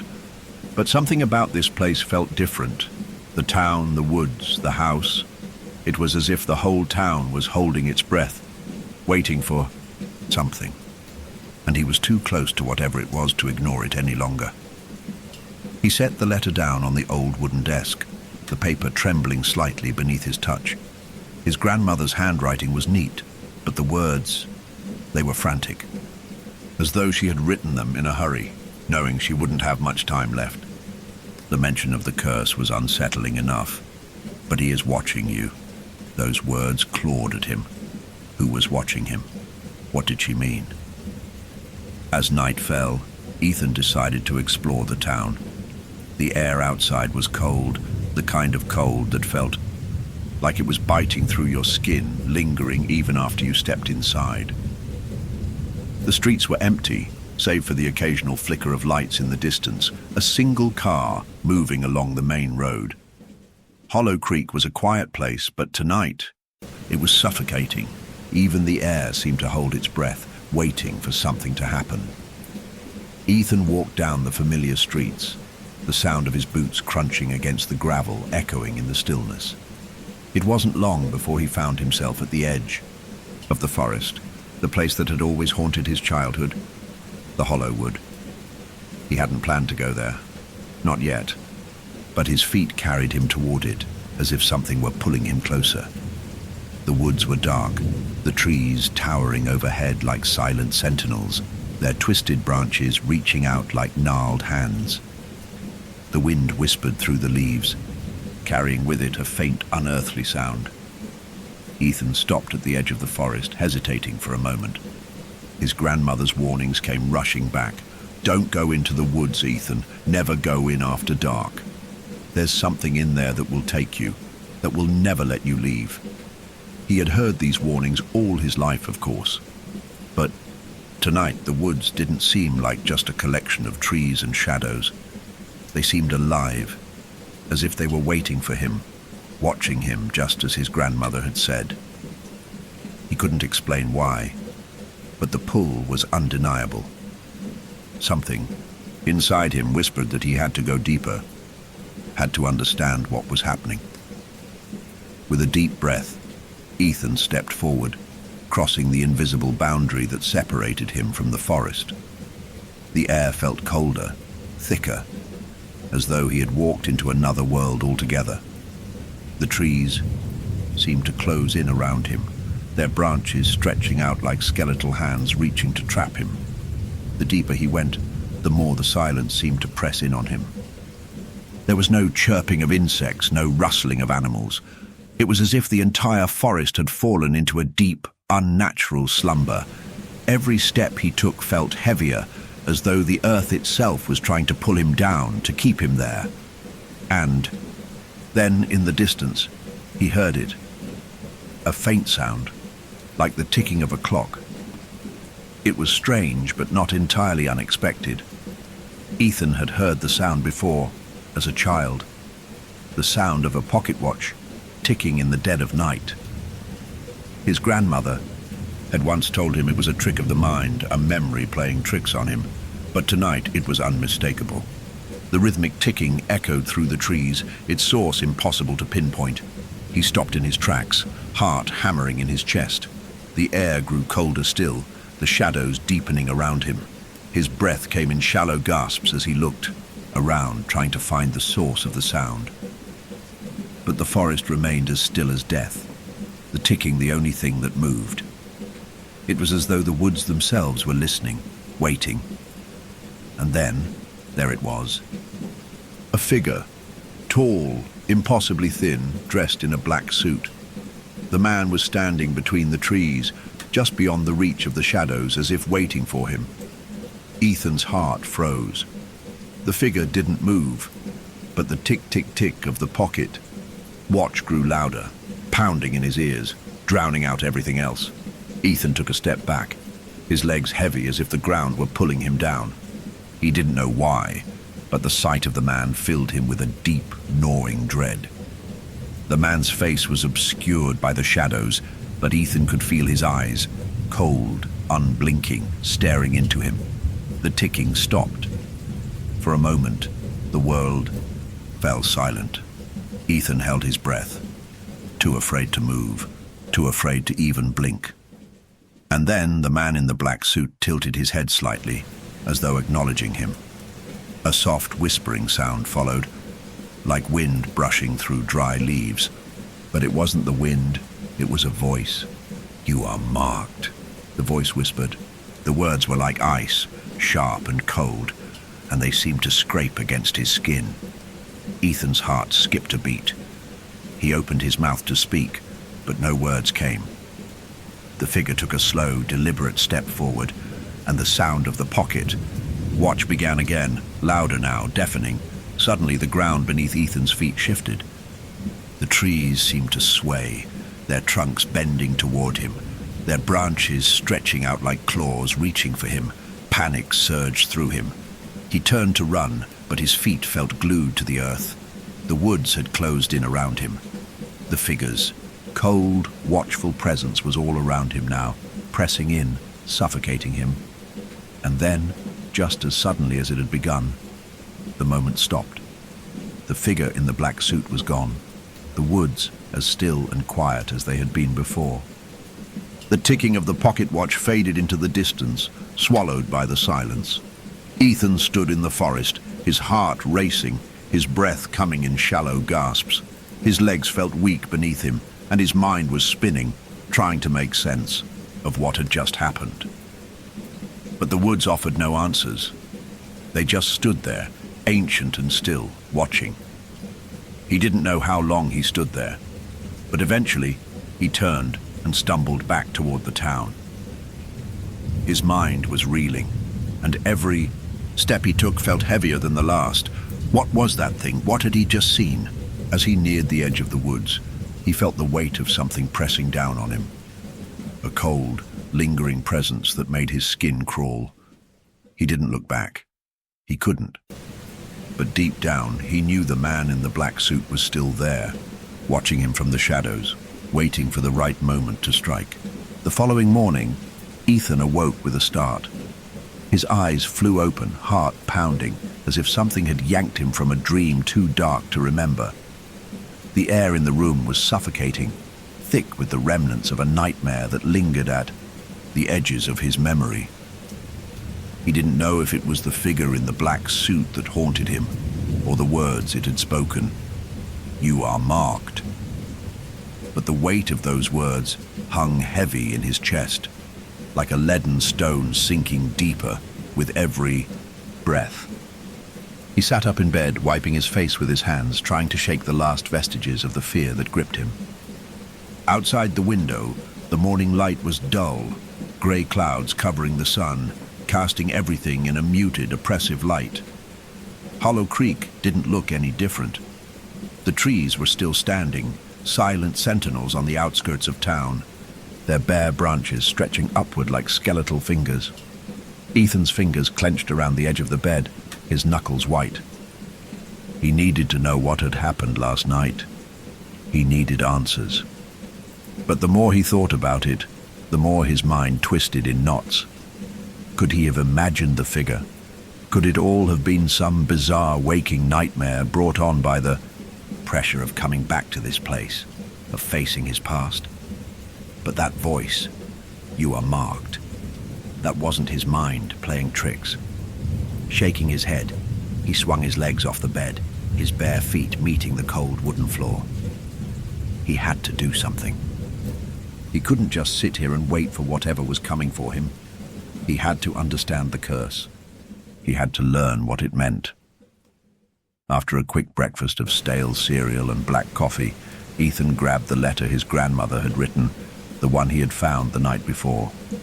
He knew he needed more than just her cryptic warning. He needed to know everything. The library in Hollow Creek was small, A dusty, musty room crammed with ancient books, yellowed pages, and fading memories. It was a place that smelled like time, like old paper and forgotten stories. Ethan had spent countless hours there as a child, reading tales of the town's history, the legends of the woods. The stories had always been comforting back then, little more than eerie fairy tales to thrill a bored kid. But now, those same stories made his blood run cold. The librarian, Mrs. Dalton, was sitting behind the counter, her thick glasses perched on the end of her nose as she sorted through a pile of papers. Her hair was thin and grey, pulled back into a tight bun. She looked up when he walked in, her expression unreadable. "Ethan, I didn't expect to see you back here so soon."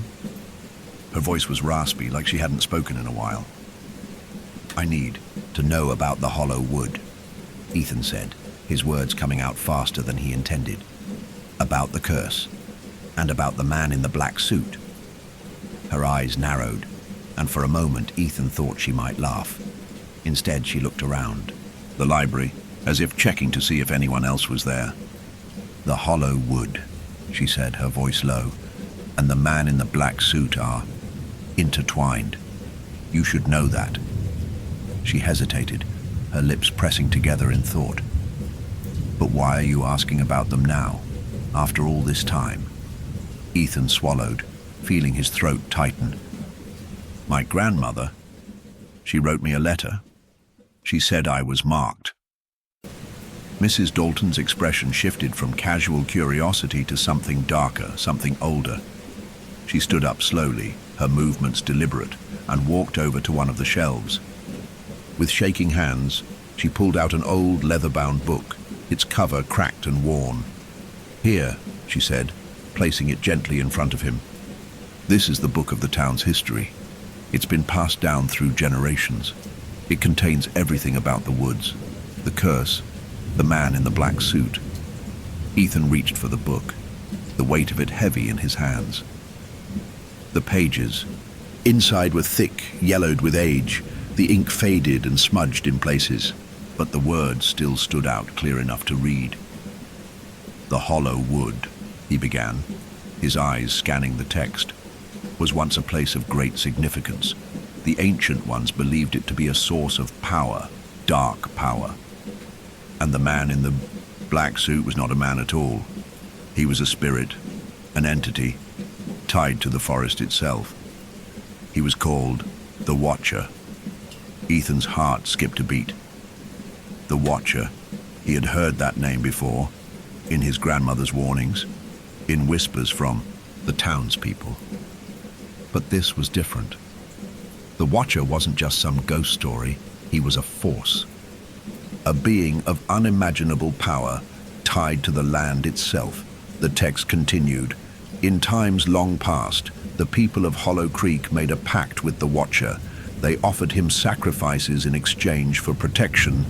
The Watcher demanded one soul every generation, someone marked by the bloodline, and the pact was sealed. Those who were marked could never escape him. They were fated to die at his hands, their souls claimed by the woods." Ethan's stomach twisted. He read the next line, almost unwilling to believe what he was seeing. "The mark is passed down through blood, a curse that will never end until the Watcher's hunger is satisfied. The one who is marked must die, or the curse will live on, feeding on their fear." Ethan could feel his heart hammering in his chest. His grandmother's letter. "You are marked." He had always known that there was something strange about his family, but this was beyond anything he could have imagined. "But it doesn't make sense," Ethan said, his voice hoarse. "I didn't do anything. I didn't ask for this. Why me?" Mrs. Dalton sighed, her eyes full of a deep, old sorrow. "It's not about what you've done. It's about what's been done before you. The curse was set long ago, before you were born. It's a part of you now, whether you want it or not. And once you're marked, there's no escaping it." Ethan's mind raced, trying to piece everything together. "So what happens now?" What do I do? Mrs. Dalton hesitated.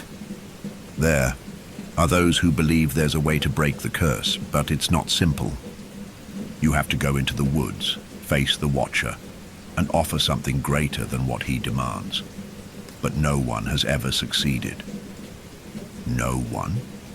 She shook her head, her expression grim.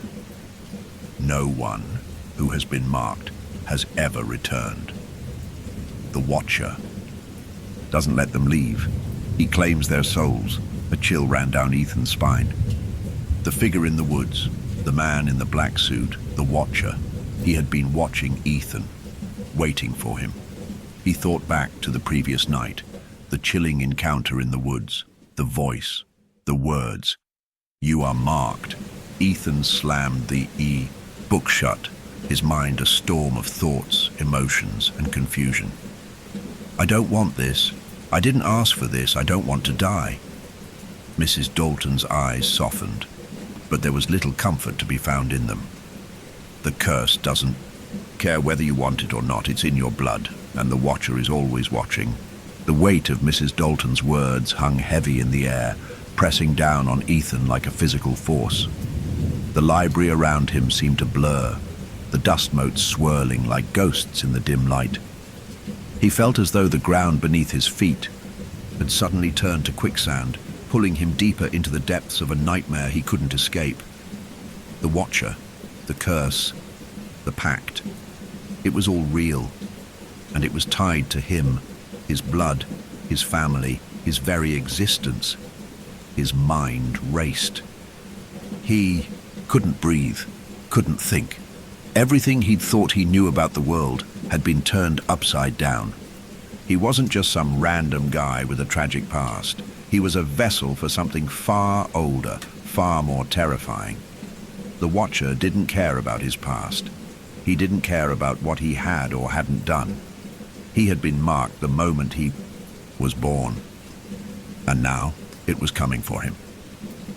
Mrs. Dalton stood quietly behind the counter, watching him with an air of resigned pity. There was no comfort in her gaze, only the cold understanding of someone who had lived through the terror of the curse and had seen it claim those who fought against it. How do I stop it? Ethan's voice cracked as the words left his mouth. The desperation in his tone was impossible to hide. What can I do? I can't let it happen. Mrs. Dalton didn't answer immediately. She simply stared at him for a long moment, as if she were weighing the cost of giving him the knowledge he so desperately sought. Finally she spoke, her voice quiet but heavy with warning. There are rumors, she said, her words slow, deliberate. Stories from old-timers and those who have dared to look into the curse. They say the Watcher can be beaten, but not through any ordinary means. You have to confront him in the hollow wood, in the place where his power is strongest. But no one knows exactly how to do it. Ethan's breath hitched in his throat. How do you confront a being like that? The thought of going back into the woods, of facing him, made the blood run cold in his veins. The very idea of walking into that dark, suffocating place again felt like the act of a man who was already dead. You must offer him something more than your life, she continued, her gaze distant, as if she were speaking not to him, but to a ghost that only she could see. He feeds on fear. That's his power, his sustenance. If you can find a way to offer him something greater, something that makes his hunger for your soul less urgent, then you might have a chance. Ethan frowned, confused. What do you mean, offer him something more? His voice was desperate now, cracking under the weight of what she was saying. What could I possibly offer him? Mrs. Dalton's lips tightened into a thin line as though the answer to that question was one she dreaded. Fear isn't just an emotion. It's tied to memories, to the things that haunt you most. The Watcher feeds on what you fear most deeply. If you can't outwit him, then you must outfear him. Ethan's mind spun. Outfear him. What did that even mean? You're not making sense, he said. his frustration bubbling over. How am I supposed to out-fear the thing that feeds on fear? She shook her head, her eyes shadowed with an ancient sorrow. There's no simple answer to that. The Watcher is tied to the hollow wood. He's part of it, just as the trees are part of the land. He can't be defeated with a sword or a chant. He can only be undone by confronting your deepest, darkest fear and offering it to him, letting him consume it until there's nothing left. The words echoed in Ethan's mind, reverberating in a way that made his head spin. Out-fear him. How could he possibly confront a fear so deep that it would weaken the Watcher's hunger? And if he couldn't? If he failed? Would he become another lost soul claimed by the woods? His heart raced as the weight of his options crushed him. He had to face the Watcher. There was no avoiding it. But even now, in the safety of the library, he could feel the pull of the forest. He could almost hear the ticking of that damn pocket. Watch, feel the cold, relentless presence of the figure that had stalked him the night before. Before he could ask another question, Mrs. Dalton cut him off. You need to prepare yourself, Ethan. The hollow wood is a place of deep magic, of old forces that no one fully understands. The Watcher will toy with you. He'll pull you into your worst nightmares. And when you're there, you'll have to be stronger than the fear itself. Ethan took a shaky breath. How do I get there? How do I find him? Mrs. Dalton turned, walking slowly toward a small drawer behind the counter. She pulled out an old map, yellowed and frayed at the edges, and laid it out before him.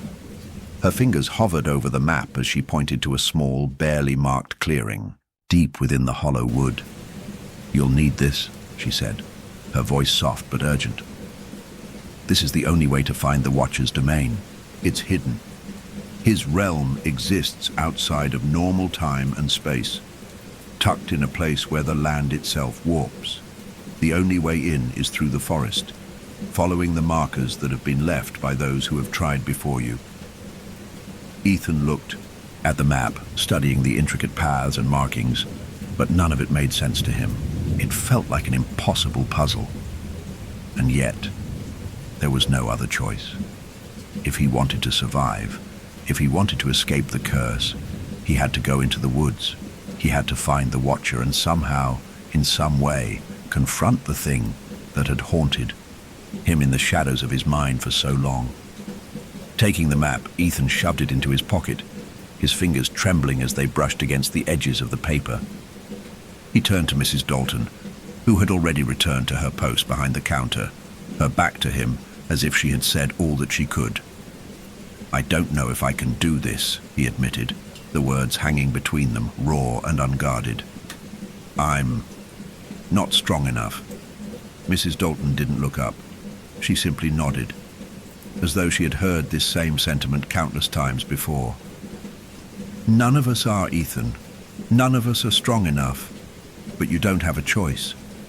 She was right. And Ethan knew it deep in his bones. There was no running, no hiding. He had to face whatever awaited him in the hollow wood, and he had to do it alone. He walked out of the library, the air outside colder than it had been the night before, and his mind was a storm of thoughts and dread. The trees loomed in the distance, dark and unwelcoming. Somewhere out there, the Watcher was waiting, and he would not stop until Ethan gave him what he wanted. The morning air in Hollow Creek had taken on a palpable weight, like the sky itself was pressing down, urging Ethan to reconsider, to stay, to run far away from the woods that had already begun to haunt his every thought. But the decision had been made. There was no turning back now. He had to face the Watcher. He had to go into the hollow wood. The curse had marked him, and his only hope, his only chance at survival, was to confront whatever lay deep within the forest. But even as he stepped toward the edge of the woods, every instinct in him screamed to stop. He tried to steady his breath, but it came in shallow bursts, the chill of the morning air biting at his skin, seeping through his coat. He could feel the pull of the forest, its ancient power stirring beneath the earth. The trees themselves seemed to lean toward him, their gnarled branches stretching out like twisted hands, beckoning him into the darkness. The map Mrs. Dalton had given him was folded neatly in his pocket, though he could barely bring himself to look at it. How could something so simple, so old, lead him to something as terrible as the Watcher? He'd heard stories of the forest as a child, tales about lost travelers, ancient pacts, and shadowy figures, but they had always seemed like just stories, just myths. Now, though, he understood the horrifying truth. Those stories were warnings, and he was about to live one of them. Each step he took toward the trees felt like stepping deeper into a nightmare, his heart pounding harder with each footfall. The hollow wood stretched before him, the canopy overhead thick and oppressive, blocking out most of the daylight. The farther he walked, the darker it became, and the oppressive silence only grew thicker. There was no sound, no wind rustling, the leaves, no animals in the underbrush. It was as if the world itself had held its breath. And then a sound, faint at first, like a whisper on the wind, a barely audible rustle in the distance. Ethan froze, every muscle in his body locking into place. The whisper grew louder, clearer, and he realized with a shiver of dread that it wasn't the wind. It was a voice, low, guttural, and unmistakably human. "You are marked." The words echoed in his mind, the same words the figure in the black suit had spoken the night before. The voice was different, but it had the same cold, malicious tone. The ground beneath Ethan's feet seemed to shift, the earth itself trembling as though the forest itself was alive, aware of his presence. The trees groaned, their branches creaking as if stretching to greet him, their shadows lengthening to swallow him whole. He forced himself to move forward, to ignore the suffocating dread that threatened to pull him under. The deeper he went, the more distorted the world around him became.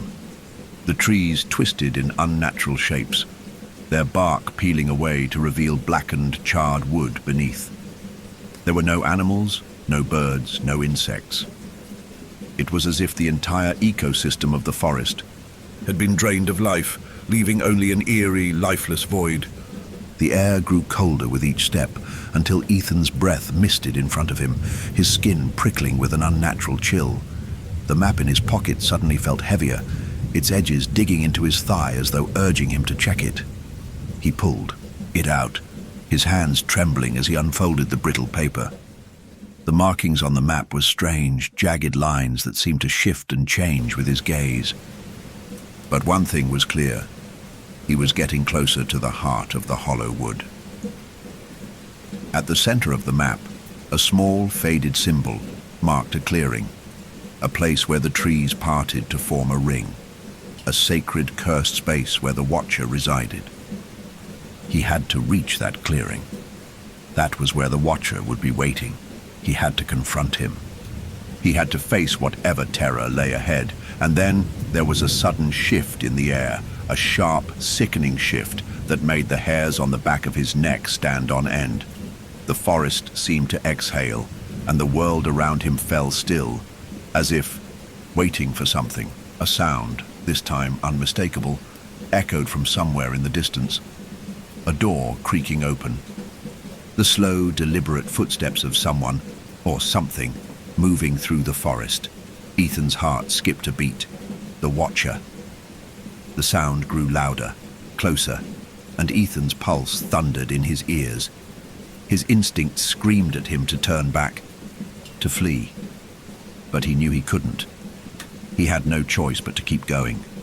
His feet carried him forward despite the terror gnawing at his insides, and then he saw it. The clearing. It was just as the map had described, a ring of space surrounded by gnarled trees, the ground within blackened and scorched, as though it had been burned by some ancient fire. The trees surrounding the clearing were twisted, their roots twisting, above the ground like fingers reaching for the sky. In the center of the clearing stood a figure, a man in a black suit.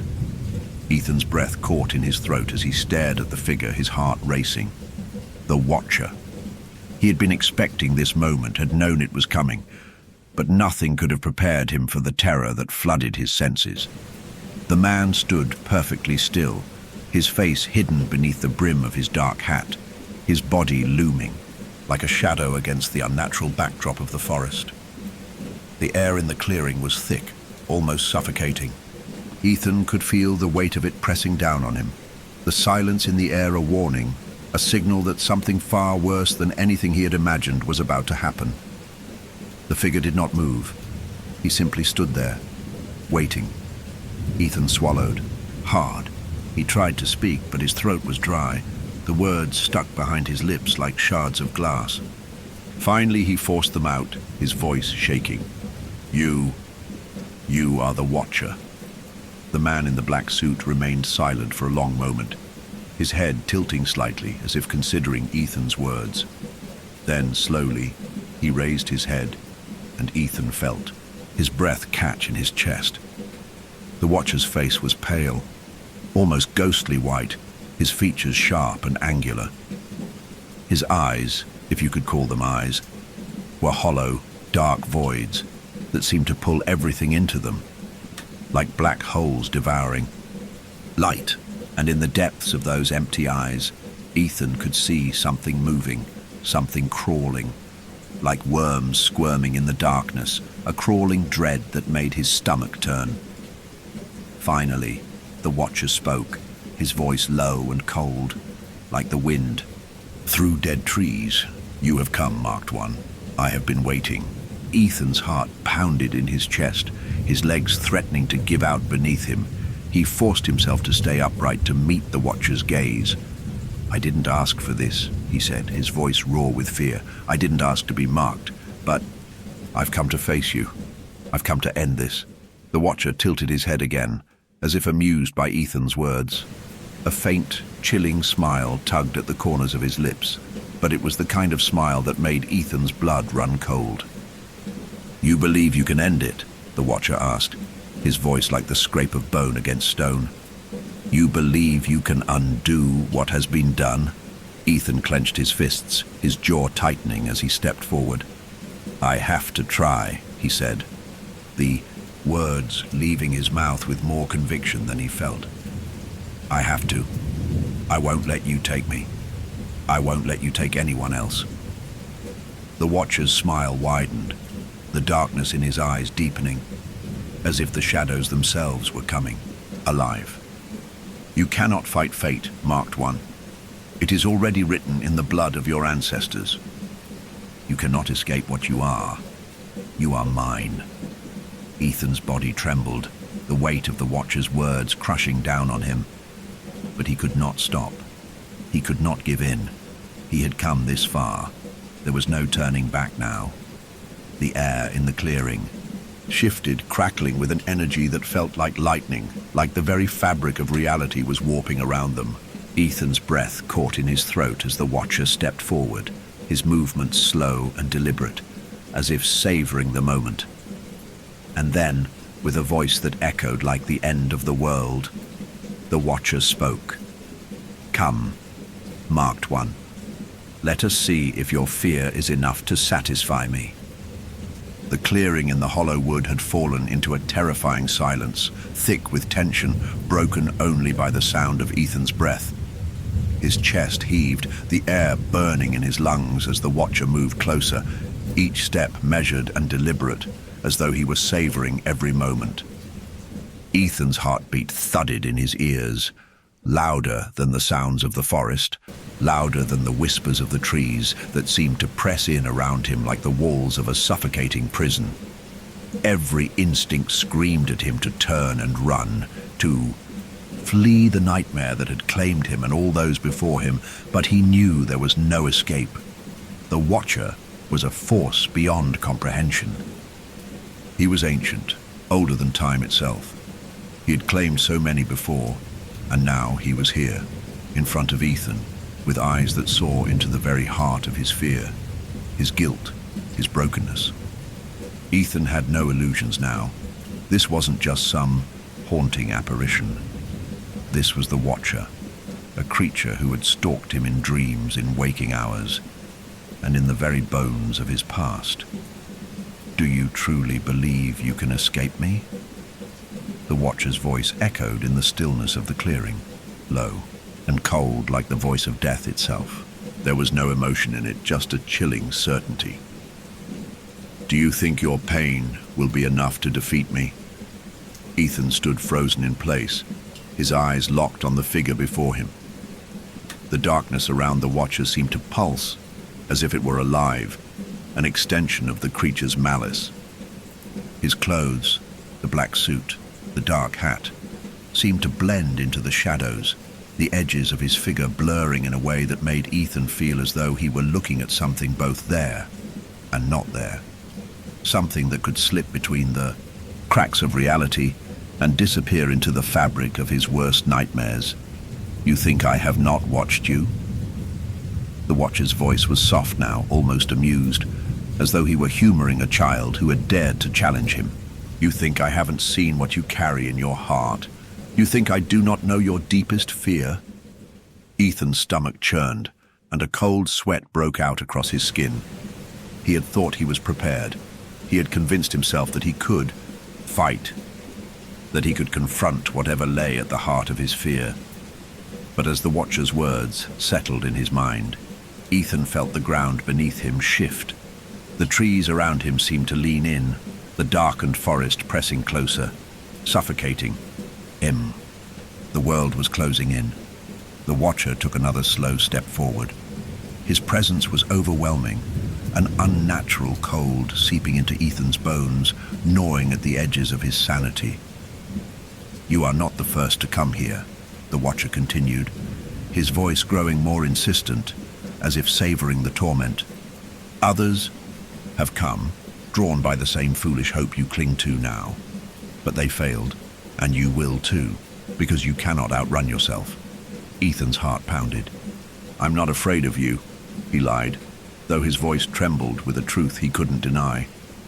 His knees shook beneath him, his hands clenched into fists by his sides, his breath quickening as the air around him grew thicker, heavier, like the weight of the world was crushing him. The Watcher's lips curled into a smile, but it was not a smile of amusement. It was the smile of a predator, a being who knew its prey too well, who had stalked it for so long that the final act of the hunt was nothing more than an inevitability. "You are afraid," the Watcher said softly. And with those words, the world around Ethan began to warp. It was as if the air itself had shattered, the sound of 1,000 whispers filling the clearing, voices that rose from the earth itself, voices from his past, from the darkest corners of his mind. Ethan staggered back, his heart racing, his breath quickening, and then the shadows took shape. Faces. Faces from his past. His mother, pale and cold, her eyes empty and lifeless, staring at him with a sorrow that he couldn't escape. His father, once strong and full of life, now a twisted, broken shell of a man, his expression filled with an anger that Ethan had never seen before. And there was Sarah, his younger sister, standing in the corner of the clearing, her eyes wide and unblinking, frozen in time, as if trapped in the moment before. Everything had gone wrong. Ethan's mind reeled. His chest tightened, and for the first time, he felt the full weight of his guilt. Guilt for everything he had lost, for the mistakes he had made, for the way he had failed to protect those he loved.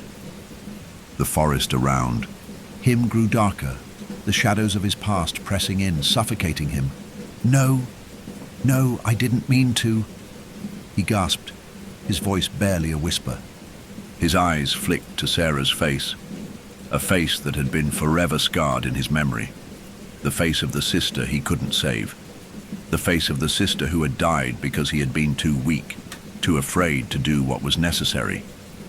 The image of her death, the way she had looked at him with those wide, pleading eyes, filled him with an unbearable sense of loss.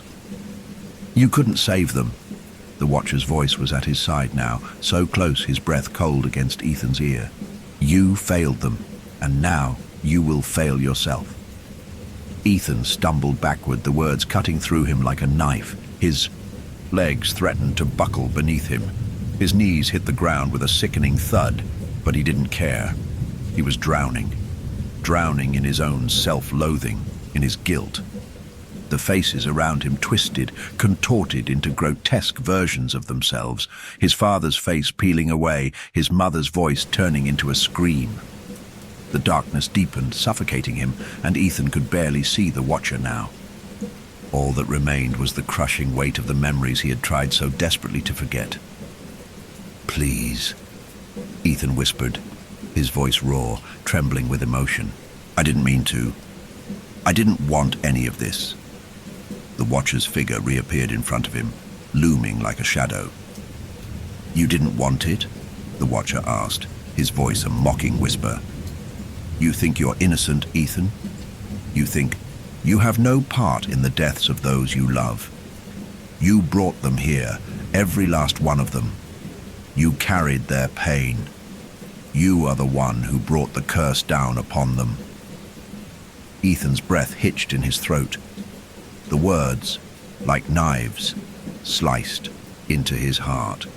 He wanted to scream, to fight back, but all that remained was a hollow emptiness, a sense of utter powerlessness. "I'm not like you," Ethan muttered, more to himself than to the Watcher. "I'm not like you." The Watcher's hollow eyes flickered with something that could have been pity, or perhaps amusement. It was hard to tell with a creature whose expression was as empty as the night. "That is your problem, Ethan. You are like me. You always have been. You just couldn't see it until now." The world around Ethan began to collapse, the shadows closing in, the faces of his family growing sharper, more horrific. His mind splintered under the weight of it all. He wasn't sure how much time had passed, but it felt like hours, days, a lifetime of torment, until it became unbearable. And then suddenly, there was a flash of light, not from the clearing, not from the Watcher, but from the edge of his mind. Something broke through. Something that didn't belong to the past, to guilt, to the suffocating shadows. A memory, a flicker of something long forgotten. His sister's voice, "Don't let it take you." The words cut through the nightmare like a blade through fog, breaking the spell that the Watcher had cast. Ethan gasped, and the world around him seemed to shift. The shadows receded, the oppressive darkness lifting just enough for him to see. He wasn't alone in this. He had the strength to fight back, to face the Watcher. His eyes locked onto the figure of the Watcher, standing now like an immovable force. The Watcher's smile had faded, replaced with a look of something deeper. Anger, frustration, or perhaps fear? "Do you think you can resist?" The Watcher's voice was no longer playful. It was cold, calculating. "I will have you, Ethan. There is no escaping me." But Ethan didn't listen.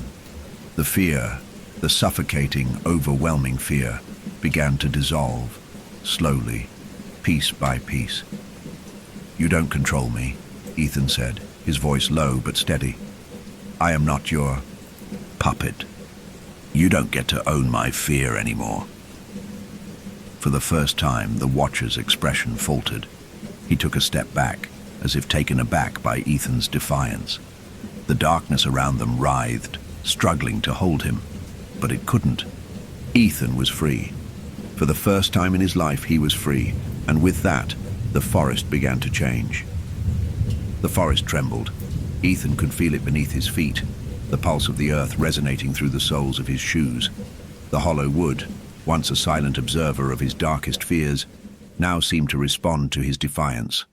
The oppressive shadows that had clung to the edges of his mind began to lift, retreating from the clearing as though they had been banished by an unseen force. The Watcher, the entity that had stalked him through his nightmares, stood before him, still as a statue, but with an unmistakable shift in his presence.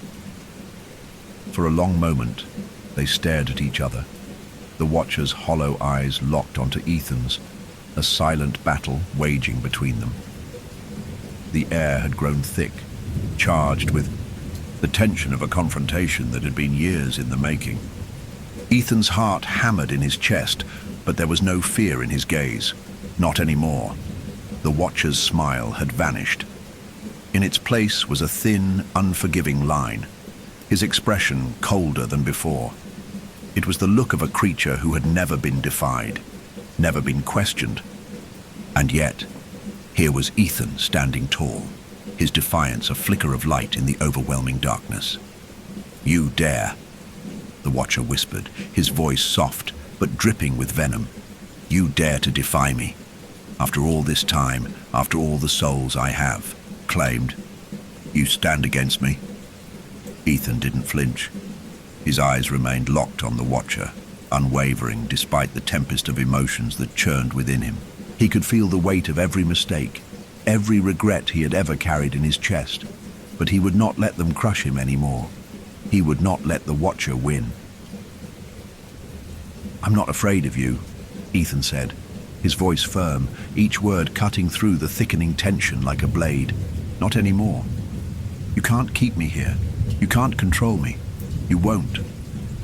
The Watcher tilted his head slightly, his expression unreadable. He seemed to consider Ethan's words, the darkness around them swirling like a living thing, shifting in response to his anger. For a moment, it seemed as though the forest itself was holding its breath, waiting for the Watcher's response. And then, without warning, the Watcher moved. He took a single step forward, and the ground beneath his feet seemed to crack and splinter. The trees groaned as if in pain, their gnarled branches stretching toward him like broken arms, reaching for salvation. Ethan's body tensed, his muscles coiling in preparation, but he did not retreat. The Watcher stopped just inches from him, towering over him, and Ethan could feel the cold radiating from him, an ancient, otherworldly cold that pierced straight to his bones. "You cannot defeat me, mortal," the Watcher said, his voice low, almost a growl. "I have existed long before you, and I will remain long after you are gone. You think you have the power to banish me? You think you have the strength to escape me? You are nothing. You will always be mine." For a brief moment, the darkness around them thickened, and Ethan felt it, a pull like gravity, sucking him toward the Watcher. His body quivered, his thoughts racing. The fear, the doubt, the guilt, all of it threatened to overtake him, to drag him back into the abyss of despair he had spent so long trying to escape. But then, through the swirling darkness, he heard it, his sister's voice. "Don't let it take you." The words echoed through his mind, clear as day, cutting through the Watcher's poisonous whispers, like sunlight breaking through storm clouds. And with that clarity came something else, something far more powerful than fear. Ethan's resolve, hardened, solidified. The weight of his past, the guilt, the shame, it all came crashing down on him in a torrent. But this time, he did not shy away. He embraced it, feeling the full weight of his mistakes, the sorrow of all he had lost. He had been running from it, hiding from it, but now he understood. He could not outrun his past, but he didn't have to let it control him. He could confront it, he could face it and still move forward. He could fight. Ethan raised his head, meeting the Watcher's gaze with a strength that had been buried deep within him for so long. "You don't get to own my fear," he said again, louder this time, more forceful. "I choose my own fate, and I choose to stand." The Watcher recoiled, taken aback, as if Ethan's words had struck him in a place he hadn't anticipated. The air crackled with energy, the darkness swirling, the trees groaning with the force of an unseen storm. But the Watcher did not retreat. No, he only stared harder, his dark eyes flickering with something that resembled a twisted form of amusement. "You are weak," the Watcher rasped, his voice like the creaking of ancient wood. "You will always be weak. You will never escape what you are. You will never be free." Ethan's breath hitched. The words stung, like an old wound that had never healed. He could feel the weight of every failure, every moment where he had let someone down, where he had not been strong enough. But those words, those accusations, they didn't define him anymore. They were just the Watcher's attempt to break him, to make him doubt, and Ethan refused to doubt. "No," Ethan said firmly, his voice cutting through the thick fog of darkness. "I am free. You don't control me. You don't control anyone anymore." The Watcher's eyes flashed with fury, a flicker of something dark and ancient deep within them. The air around them crackled with an energy so thick it was almost tangible, the ground beneath Ethan's feet trembling as if it could shatter at any moment. "Then I will make you pay," the Watcher hissed, his voice rising, filling the clearing with a bone-chilling screech. "I will break you as I have broken so many before you. You cannot escape me. You belong to me." Without warning, the Watcher reached out, his hand a blur of darkness, and in the blink of an eye he was upon Ethan, his cold fingers closing around his wrist like iron chains. Ethan gasped, the pressure unbearable, as if his very life was being squeezed from him. But then, the world around him shifted. His sister's voice echoed again, louder this time, clearer than ever before. "Don't let it take you." And with that, something within Ethan snapped. He yanked his arm free from the Watcher's grip, the darkness recoiling in surprise, and he reached out, not with fear, but with defiance. His hand struck the Watcher's chest, and the moment his skin made contact, an explosion of light and energy erupted from within him. The Watcher screamed, a sound so agonizing, so filled with rage, that it shook the very ground beneath them. The air around Ethan shimmered with an intensity so powerful that the world itself seemed to warp, as if the fabric of reality were being torn apart. And as the Watcher's form began to distort, to blur at the edges, Ethan could feel it. The Watcher's power beginning to fade, like a dying star losing its light. The Watcher's eyes widened in horror, his body trembling as the darkness that had once consumed him began to unravel. "No, this cannot be. I am eternal." Ethan felt the last of the Watcher's grip slip away, and with it, the crushing weight of his fear, his guilt, his past. The Watcher's form dissolved into the air like smoke, the last echoes of his voice fading into nothing. And then, the clearing was silent. Ethan stood there, breathing heavily, his body shaking, his mind reeling. The forest had gone still, completely still. The trees no longer groaned, no longer shifted as though alive. The air around him felt lighter, the oppressive weight that had once clung to him lifting. He had done it. He had fought.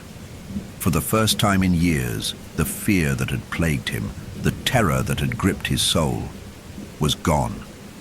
The Watcher, the thing that had haunted him for so long, was gone. And in its place was nothing but silence and freedom. The world was different now. He was different. For better or worse, the past would always be a part of him. But it no longer had the power to control him. Ethan took a deep breath, his chest expanding as he stepped forward. One step, then another, leaving the clearing behind. The hollow wood no longer seemed like a place of nightmares. It was simply a forest that had witnessed something ancient, something terrible, but now stood quiet, as though the very earth itself had been cleansed. He was free. Ethan staggered forward, his breath ragged, his body trembling from the sheer force of what had just transpired. The hollow wood, once suffocating and filled with an unnatural darkness, had changed. The trees still stood tall, gnarled and ancient, but they no longer seemed to lean toward him, no longer whispered secrets he wasn't meant to hear. The oppressive weight of the Watcher's presence had lifted, leaving behind an eerie stillness, like the moment after a storm, when the sky holds its breath before deciding what comes next. His knees nearly buckled beneath him, and he pressed, a hand to his chest, feeling the frantic drum of his heartbeat. He had expected to feel different, to feel victorious. But instead, there was only exhaustion, a bone-deep weariness that settled into every muscle, every thought. The Watcher was gone. But was it truly over? Ethan turned, glancing back toward the clearing where he had stood face to face with the entity that had haunted his family for generations. There was nothing there now, no trace of the Watcher, no lingering shadows, no eerie ticking of a pocket watch.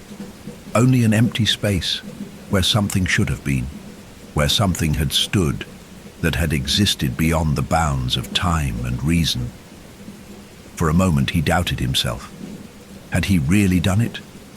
Had he really driven the Watcher away, severing the curse that had bound his family in an endless cycle of fear? Or was this merely an illusion, another trick of the hollow wood, a cruel game designed to give him false hope before pulling him under once more? He exhaled sharply, shaking his head. No. Something had shifted. Something fundamental had changed. He could feel it. The air was lighter. The oppressive weight in his chest had lifted. The endless pull toward the Watcher, the inescapable feeling of being watched, of being stalked, was gone. The presence that had loomed over him his entire life had vanished, like a candle extinguished in the wind. And yet, the silence unnerved him. Had he won? Or had he simply delayed the inevitable? Ethan didn't know. But he did know that he needed to get out of these woods. The trek back through the hollow wood felt different than before. The forest no longer tried to pull him in deeper, no longer whispered his name in voices not his own. But the trees stood just as tall, their bare branches clawing at the sky, their roots gnarled and twisted, tangled in the soil like veins feeding some unseen thing beneath the earth. He kept his pace steady, his ears trained for any sound, any sign that the Watcher might not have been vanquished after all. But there was nothing, no movement, no shifting in the shadows, no whispers threading through the wind. The forest had returned to what it had been before the Watcher claimed it, just a forest. Or at least, that's what Ethan forced himself to believe. He reached into his pocket, his fingers brushing against the crumpled map that Mrs. Dalton had given him. His hands were shaking. He hadn't noticed it before, but now that the adrenaline was wearing off, the weight of everything was beginning to settle into his body. The fear, the exhaustion, the sheer madness of what he had endured, it was catching up to him all at once. He clenched the map tightly in his fist before stuffing it back into his pocket. Almost there. The break in the trees was visible up ahead, the familiar path that led back to Hollow Creek coming into view. The moment he stepped through, crossing the invisible boundary between the hollow wood and the town, a strange sensation washed over him, like stepping through an unseen barrier, like shedding something heavy that had been clinging to him. It was over, wasn't it? The town was the same. And yet, it wasn't. Hollow Creek had always carried a quiet unease, a weight in the air that made the residents move a little slower, glance over their shoulders a little more often, whisper a little softer. It was a place built on old stories, on things left unsaid. But now, as Ethan walked down its empty streets, he noticed something different. The air was lighter. The windows that had once been tightly shut now stood open, curtains fluttering in the breeze. The ever-present feeling of being watched, of being hunted, was gone. The people in town had always felt the Watcher, whether they admitted it or not. They had carried its presence like an unspoken truth, woven into the fabric of their lives. But now, that presence was missing, and the town felt it. It was subtle, but Ethan could see it in the way the streetlights flickered a little brighter, in the way the trees swayed just a little more gently. The curse had been a shadow cast over Hollow Creek for generations, and now, for the first time, it had lifted. Had he really done it? Had he actually freed the town? The thought unsettled him more than it reassured him, because if the curse had truly been broken, if the Watcher was truly gone, then why did the town still feel off? Ethan made his way to the library. Mrs. Dalton was exactly where he had left. Her, seated behind the old wooden counter, flipping through a weathered book. She looked up the moment he stepped inside, and something in her expression shifted. Her eyes scanned him carefully, as if assessing whether he was still the same person who had walked into those woods. "You came back," she said quietly. Ethan nodded. "Yeah, I did." She studied him for a long moment before setting her book aside. "And? Did you find what you were looking for?" Ethan hesitated. He didn't know how to answer. Had he found anything? Had he really defeated the Watcher? Or had he simply walked out of the woods while the entity lurked in the shadows, waiting, biding its time? Finally, he exhaled. "I think so," he admitted. "I don't feel it anymore, the weight, the pull. It's gone." Mrs. Dalton's fingers curled against the wooden counter. "But you don't sound convinced." Ethan shook his head. "I don't know if I can be. I don't know if something like that ever really dies. I just know that right now, I don't feel it. And that's more than I could say before." She nodded slowly, as if turning the idea over in her mind. "Maybe that's enough," she murmured. But there was something in her eyes, something unreadable, something almost wary. Ethan frowned. "What?" Mrs. Dalton hesitated. Then, in a slow, careful voice, she asked, "Are you sure you're the one who came back?" A chill ran down Ethan's spine. The question didn't make sense. Of course he had come back. He was here, wasn't he? Standing in front of her, speaking, breathing. And yet, for the first time since leaving the hollow wood, doubt crept into his mind. Something had changed, not just in the town, not just in the forest. Something had changed in him, his reflection in... The glass window of the library caught his eye, and for a split second, just a fraction of a moment, he swore he saw something else staring back. A shadow lurking just beneath the surface. A figure standing at the edge of his vision, just out of reach, something watching, something waiting. Ethan's breath hitched. Had he truly left the Watcher behind, or had the Watcher simply found a new home in him? Ethan's pulse pounded in his ears as he stared at his reflection in the library window. The glass was old, slightly warped, distorting his features just enough to unsettle him. His face was his own, wasn't it? His eyes were the same dull green, his dark hair still unkempt, his skin still pale from exhaustion. And yet, something was wrong. There was a flicker in the glass, a disturbance just behind his reflection. A shadow. A shape. No, a presence. For a fraction of a second, Ethan swore he saw someone standing behind him in the reflection. A tall, dark figure. His throat tightened, and he spun around, his breath catching. Nothing. The library was just as it had been. Dust. Motes floated in the still air, the dim overhead lights casting long, tired shadows across the wooden shelves. Mrs. Dalton stood behind the counter, watching him with that same unreadable expression. Ethan turned back to the window, his heart hammering. The figure was gone, but the unease remained. He forced himself to breathe, to steady his shaking hands. "You're just tired. You're seeing things." It was a rational thought, logical even, but logic and reason had abandoned him the moment he stepped into the hollow wood.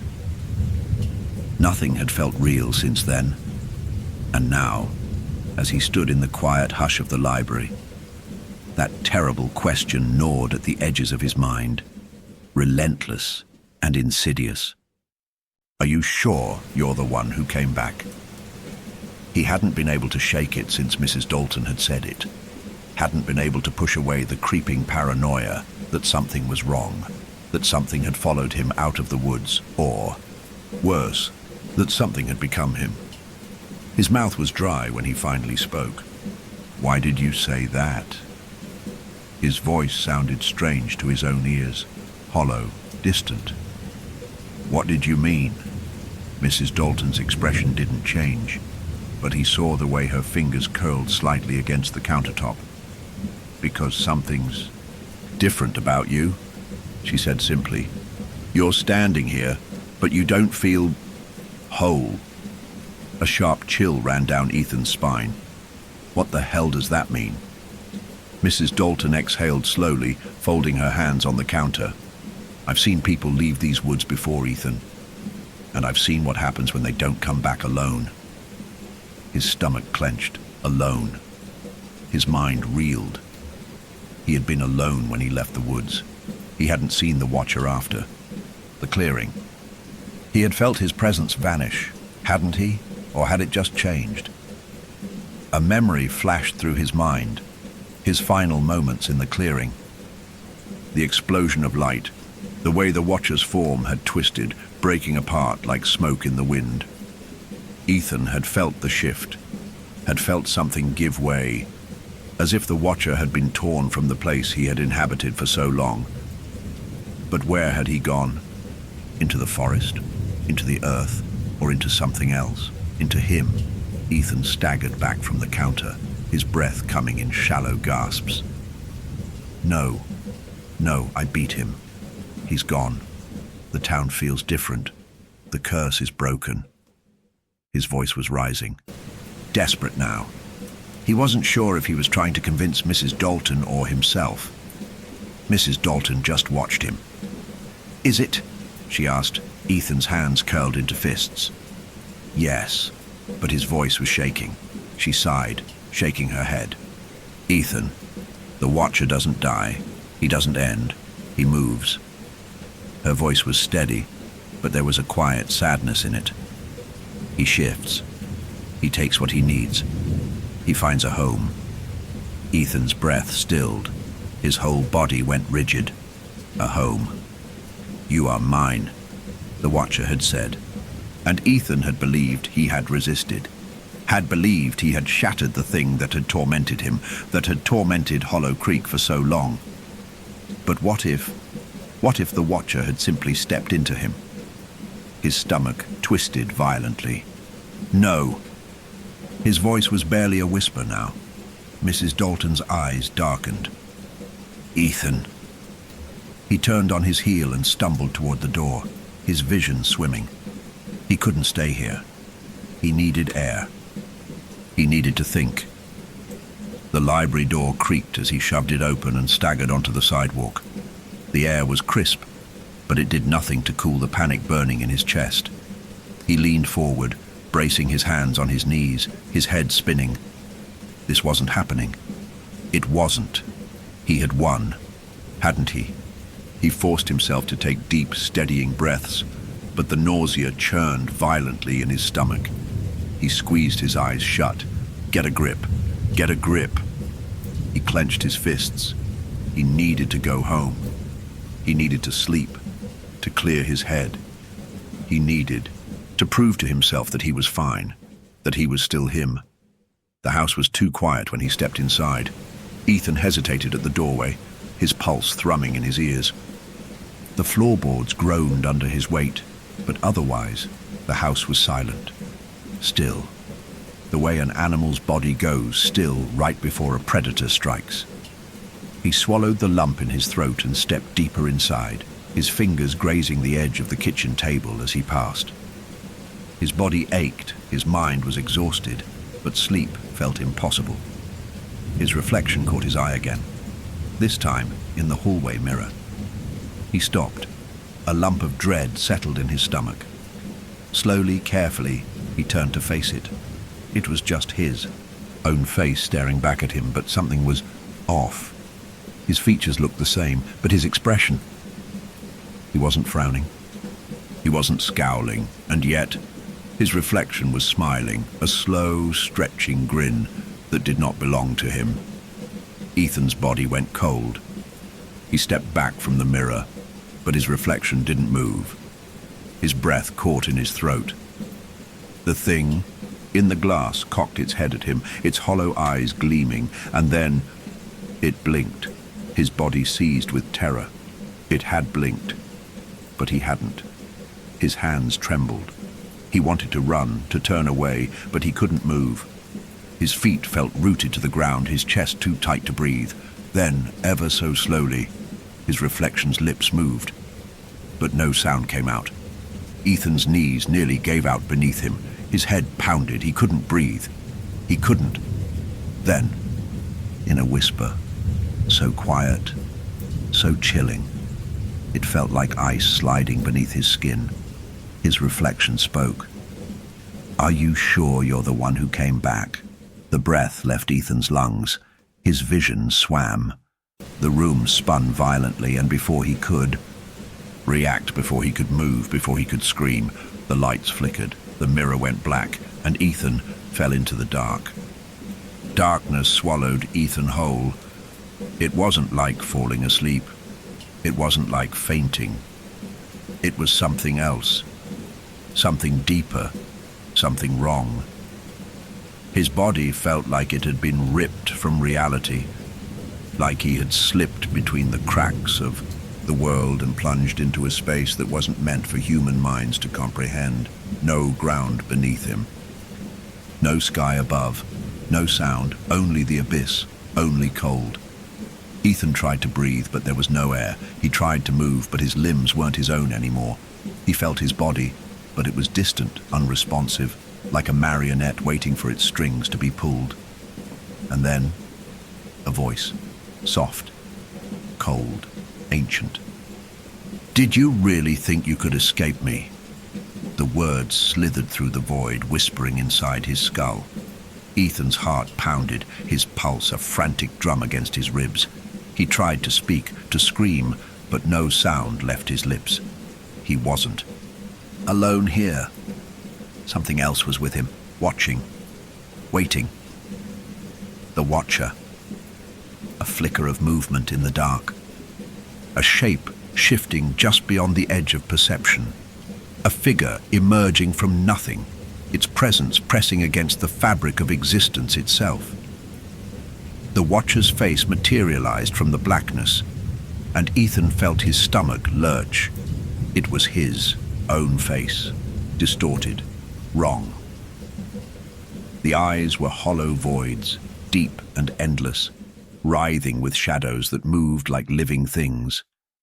The mouth curled into a slow, stretching grin. His grin, but not his. It was too wide, too sharp. "You let me in," the thing whispered, its voice overlapping, echoing with countless other voices. "You thought you destroyed me. You thought you—" "One," Ethan shook his head, his breath coming in short, panicked gasps. No, that's not possible." The Watcher was gone. "I destroyed him." Did you?" The reflection of himself, no, the Watcher, tilted its head, its expression twisting into something hungry, something starved. "You thought you fought me, but you never understood. I do not die. I do not end. I only change." The voice slithered around him, wrapping around his mind like chains. "And now, I am you." Ethan's body convulsed. His limbs twitched violently, as if something was inside him, shifting, burrowing, settling. A deep, gnawing cold spread through, his veins sinking into his bones. His own voice echoed back at him, hollow, distant. No, this isn't real. You're lying." The Watcher's grin widened. "You already feel it, don't you?" And Ethan did feel it. Something crawling beneath his skin, something twisting inside him. Memories that weren't his own flickered through his mind. Faces he had never seen, voices he had never heard. Screams that belonged to lost souls, claimed by the Watcher over centuries. Their pain, their suffering, their terror, it was all inside him now. He wasn't Ethan anymore. Not entirely. The Watcher had slipped in, weaving itself into the very fabric of his being, stitching itself into the hollows of his mind. He gasped for breath, his hands clawing at his own arms as if he could tear it out, could scrape it away. But it was too late. It was in him now. It had always been in him, waiting for the moment when his fear, his grief, his rage would open the door just wide enough for it to step inside. "You are mine," the Watcher whispered, its voice as gentle as a lover's breath. "You were always mine." A sudden pull, sharp, violent, ripped through Ethan's consciousness, and the void around him shattered. He woke up screaming. His body convulsed against the wooden floor of his grandmother's house, sweat pouring from his skin, his lungs, burning with the force of his breath. His fingers dug into the floorboards, his nails splintering against the wood as he thrashed. His mind was a blur, a cacophony of voices whispering, laughing, crying, and in the farthest reaches of his soul, the Watcher laughed. "You feel me, don't you?" Ethan staggered to his feet, his vision swimming. He caught sight of himself in the hallway mirror again, and this time there was no mistaking it. His reflection moved a second too late. His chest tightened. His throat burned with bile. The reflection of himself, the thing in the mirror, smiled. Not a human smile. Not his smile. "You thought the hollow wood was my prison?" The voice curled through his thoughts, taunting. "You never understood, Ethan. My prison was you." Ethan stumbled back, shaking his head violently. "No, no!" He turned away from the mirror, his breath coming in ragged gasps. He needed to think. He needed to get out of here. He grabbed his car keys from the table, his fingers trembling. He needed to leave, to get as far away from this place as possible, but even as he reached the door, he knew there was nowhere to run.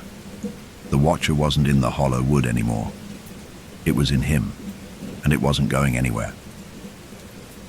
Days passed. Ethan tried to ignore it, tried to pretend he was fine, that the shadows didn't stretch a little too long around him, that his reflection didn't watch him when he wasn't looking, that the whispers in his mind weren't growing louder. But deep down, he knew the Watcher was still here, still feeding, still waiting. He saw it in the sea. Way strangers recoiled from him on the street, their eyes flicking to his own and quickly darting away as if sensing something wrong. He felt it in the way the air around him grew cold when he entered a room, in the way he sometimes forgot what he had been doing, only to snap back to reality and realize minutes had passed, sometimes hours, in the way he sometimes caught himself smiling when he wasn't supposed to, a slow, stretching grin that did not belong to him. "You are mine," the Watcher whispered, in the dark, as Ethan lay awake at night, staring at the ceiling, unable to sleep. "And I am patient." Ethan squeezed his eyes shut, tried to drown it out, tried to pretend it wasn't happening, but he knew. He knew that one day, maybe in weeks, maybe in months, maybe years, the Watcher would win. That one day, he would wake up and find that the voice in his mind wasn't a whisper anymore, that it was him, that he had been hollowed out completely like so many before him, that he had become the next Watcher. And when that day came, he would not watch anymore. He would hunt. Ethan never left Hollow Creek. He disappeared one night, his house left untouched, his car still in the driveway. Some say they saw him walking toward the hollow wood, his movements slow, deliberate. Some say they still see him there, standing at the tree line, watching, waiting. And if you're quiet, if you listen carefully, you can still hear the sound of a pocket watch ticking in the dark. Tick, tick, tick. You're deep into the story now, and the horrors are only escalating. If you're still with us, don't forget to like and subscribe. Tell us where you're listening from in the comments. Who else is staying up late to face this nightmare? Settle in. The terror continues. Story 3. The wind howled through the empty fields, a restless voice against the blackened sky. Rain slashed the windows of Elias Verne's home, a solitary manor hunched at the edge of the moor, its bones groaning under the weight of the storm. The night had been silent but for the rain, the crackling fire, the scratching of his pen against old parchment. Then came the knock. 3 slow raps against the front door. Hollow, measured, too deliberate to be a traveler seeking shelter from the storm. Elias hesitated, fingers tightening around the arm of his chair. No one ever came here, not anymore. The second knock came louder. He rose, pulse threading unevenly through his veins, and made his way through the dimly lit hall. The air felt heavier with each step. When he reached the door, he hesitated again, pressing his ear to the wood. Silence. His breath clouded in the cold as he unlatched the door and pulled it open. A man stood on the threshold, gaunt, his coat soaked through, his face obscured beneath the low brim of a tattered hat. He did not shiver despite the cold, nor did he shield himself from the rain. His hands, pale as candle wax, hung motionless at his sides. Elias cleared his throat. "Who are you?" The man tilted his head slightly, as if puzzled by the question. Then, in a voice quiet as damp earth, he said, "I was invited." Elias frowned. "I think you're mistaken." The man did not blink. "No." A pause. "I remember your voice." A shiver licked up Elias's spine. "You have the wrong house." The man did not argue, nor did he plead for shelter. He simply stood there, rainwater dripping from his sleeves, watching. Then, with an eerie certainty, he whispered, "You remember me too." Elias did not. And yet, something about the man's voice, low, familiar, intimate, stirred a distant unease, a memory pressing at the edges of his mind, just out of reach. The storm raged behind him, and before Elias could make a conscious decision, his fingers loosened on the door. It swung open just enough for the man to step inside, and he did silently, leaving only a wet trail of footprints in his wake. The fire hissed as the storm pressed against the manor, rain trailing down the window panes in dark rivers. Elias remained by the hearth, staring into the flames as the stranger settled into the chair across from him. The man had not spoken again since declaring he had been invited. Instead, he simply watched. His eyes never wavered. Elias was no stranger to solitude. He had spent years within these walls, surrounded by books and silence. He had come to prefer it, the quiet of his own company.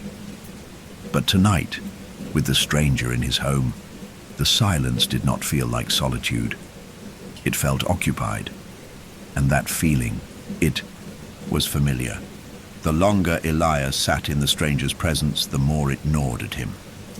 Not just unease, not just suspicion, but recognition, a whispering certainty that he had seen this man before.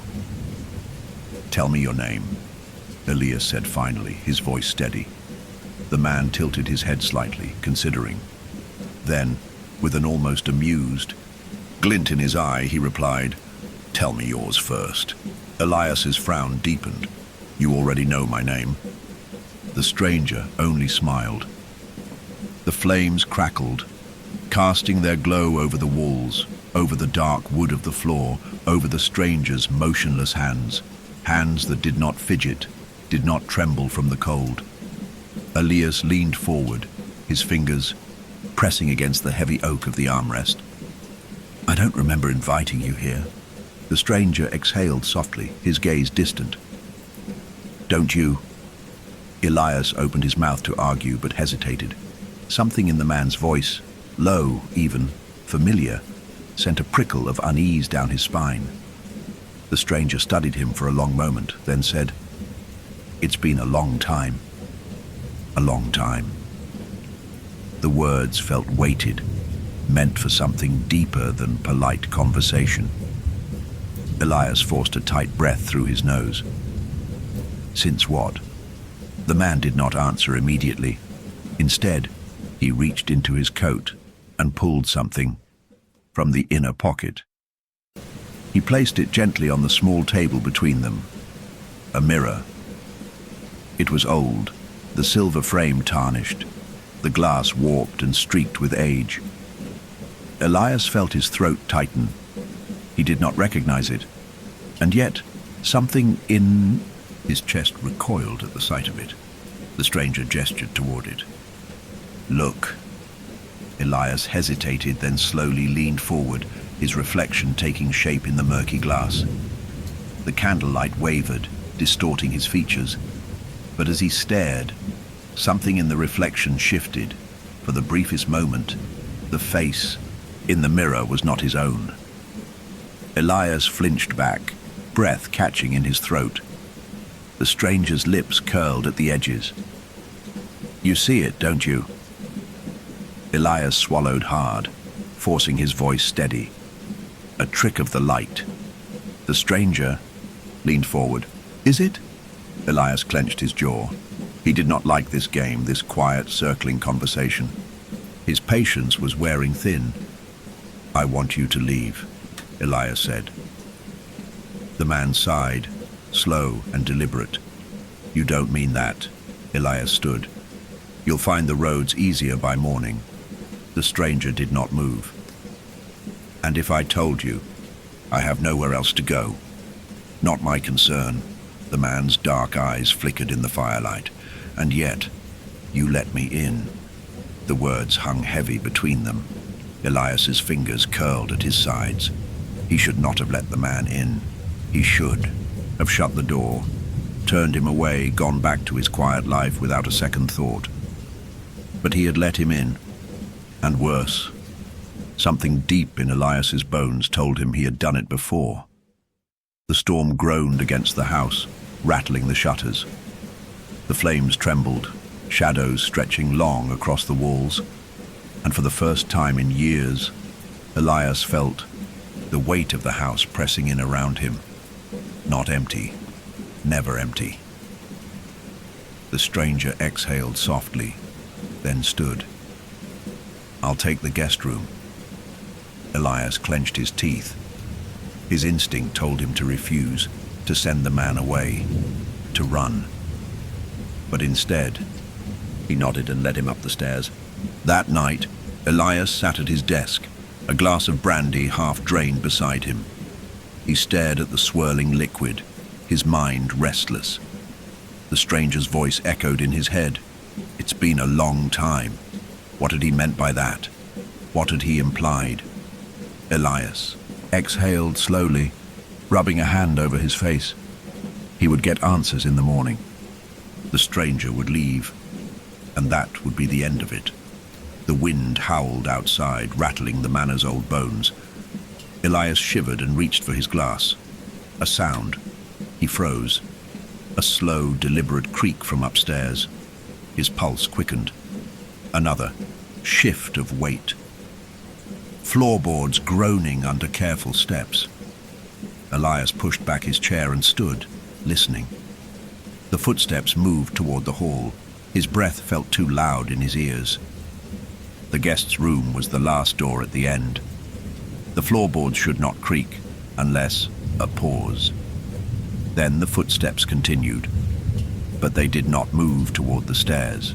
They did not go to the study or the parlor. They moved toward Elias's bedroom. A chill locked his spine in place.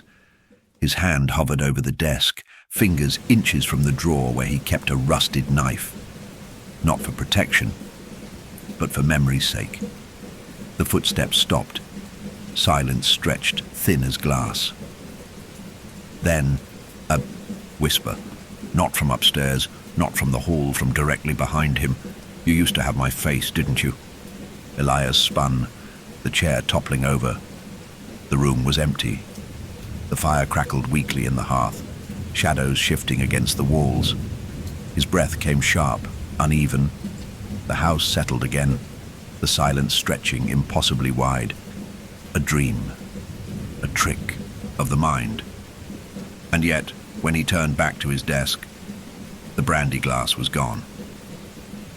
In its place sat something else, a small, mud-streaked mirror, and in its warped reflection, not his face, someone else's. Elias did not move. His breath came shallow, his fingers stiff with tension as he stared into the warped glass of the mirror. The face looking back at him was not his own. It was close, too close, but wrong in ways he could not immediately name. The jawline was sharper, the skin more pallid.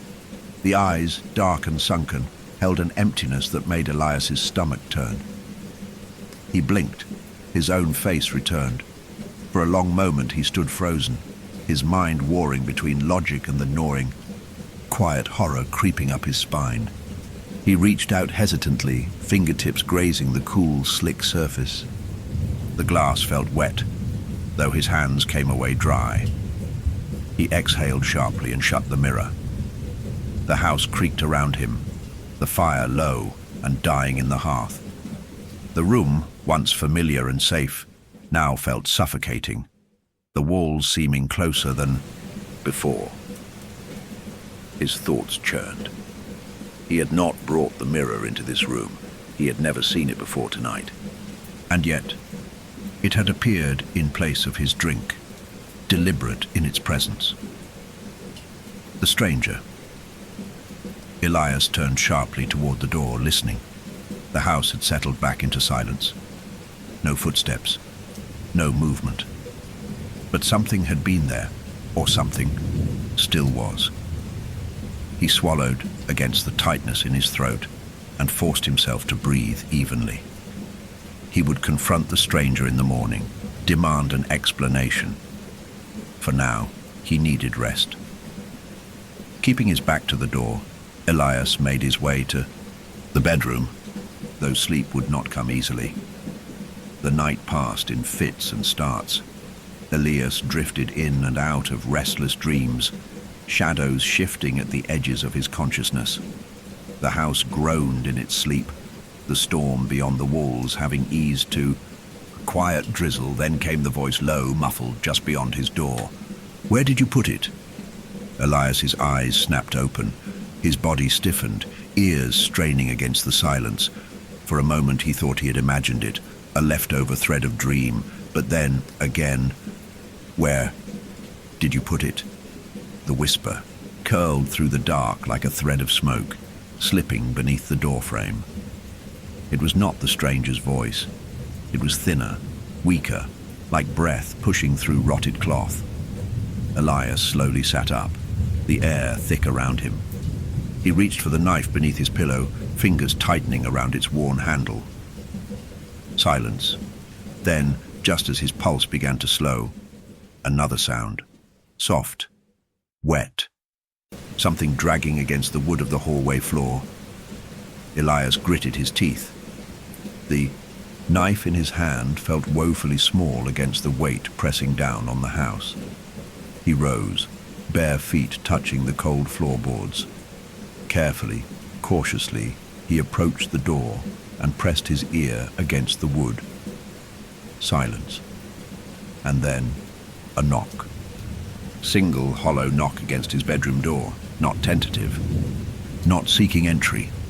A test. Elias's grip tightened on the knife.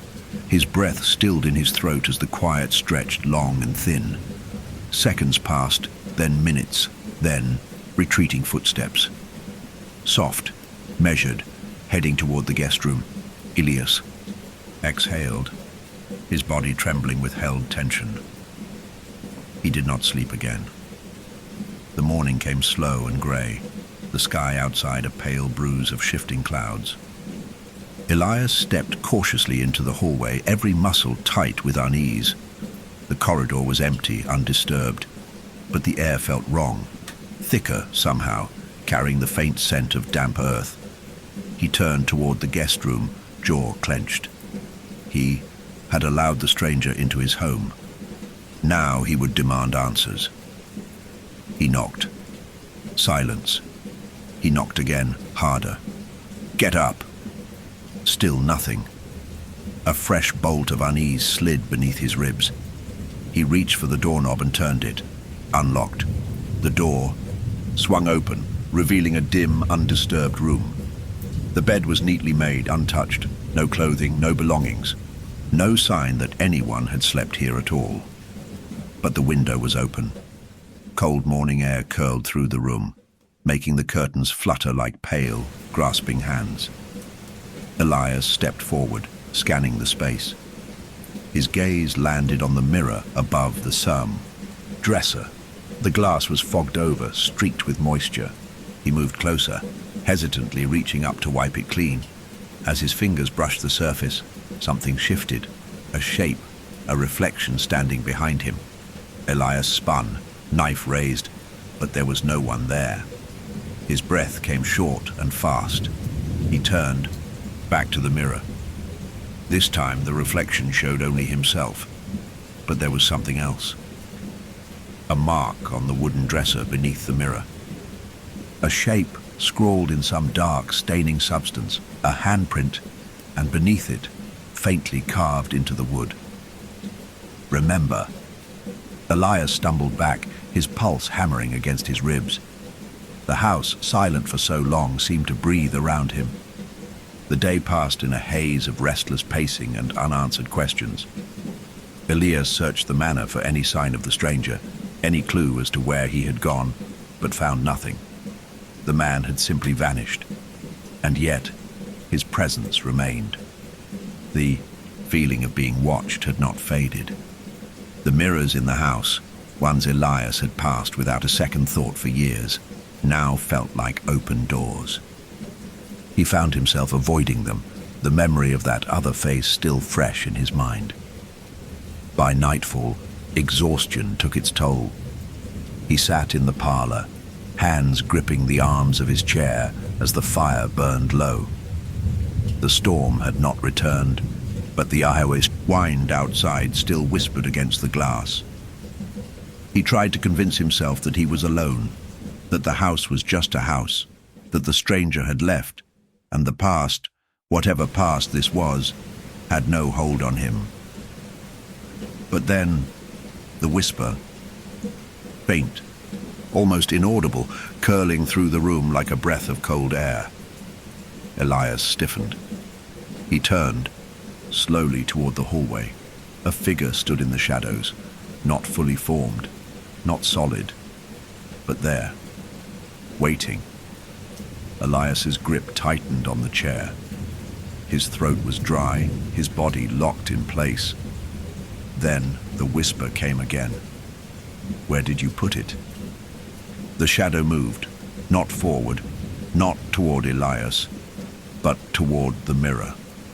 It reached out, its hand pressing against the glass, sinking into it.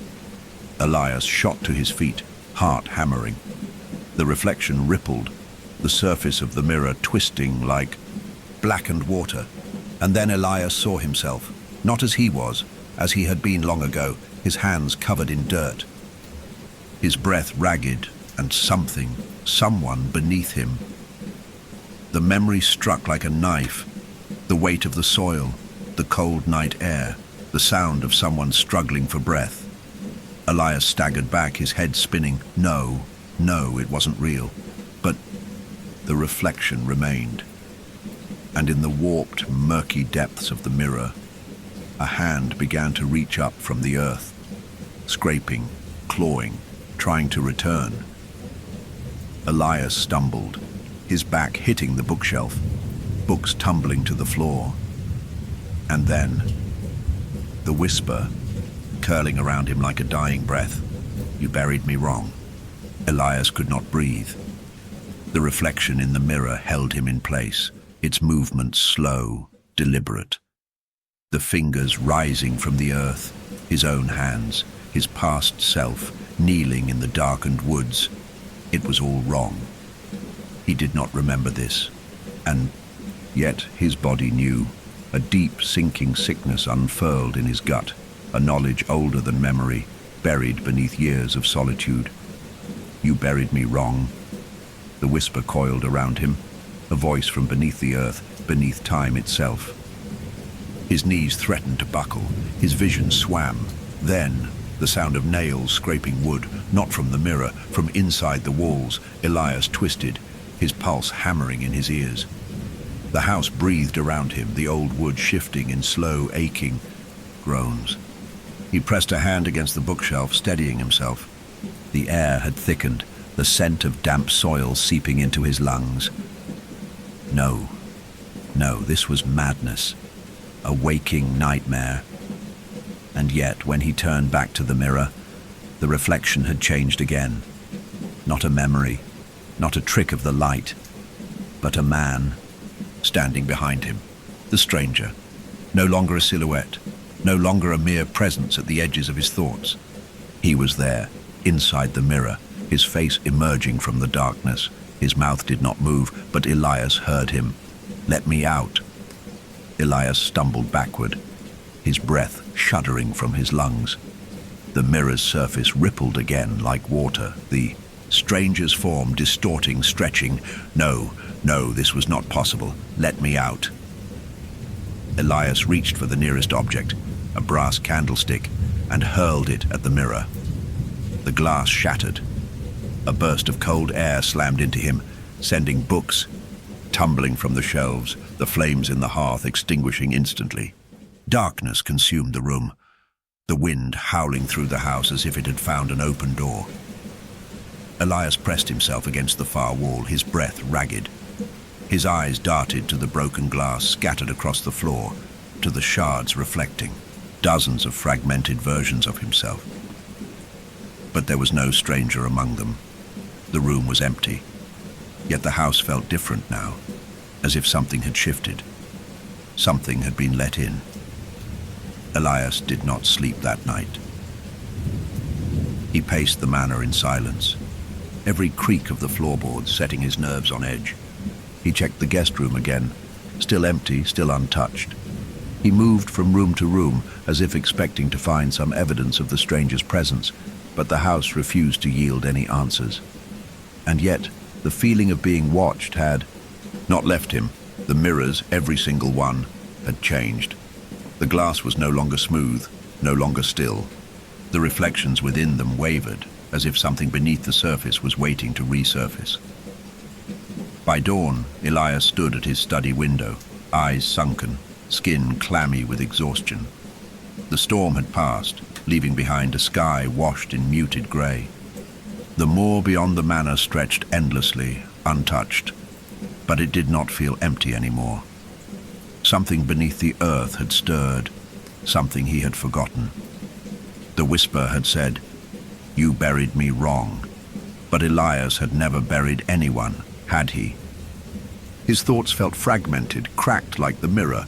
His past was a collection of pages torn from a book. He remembered his studies, his work, the long years spent alone.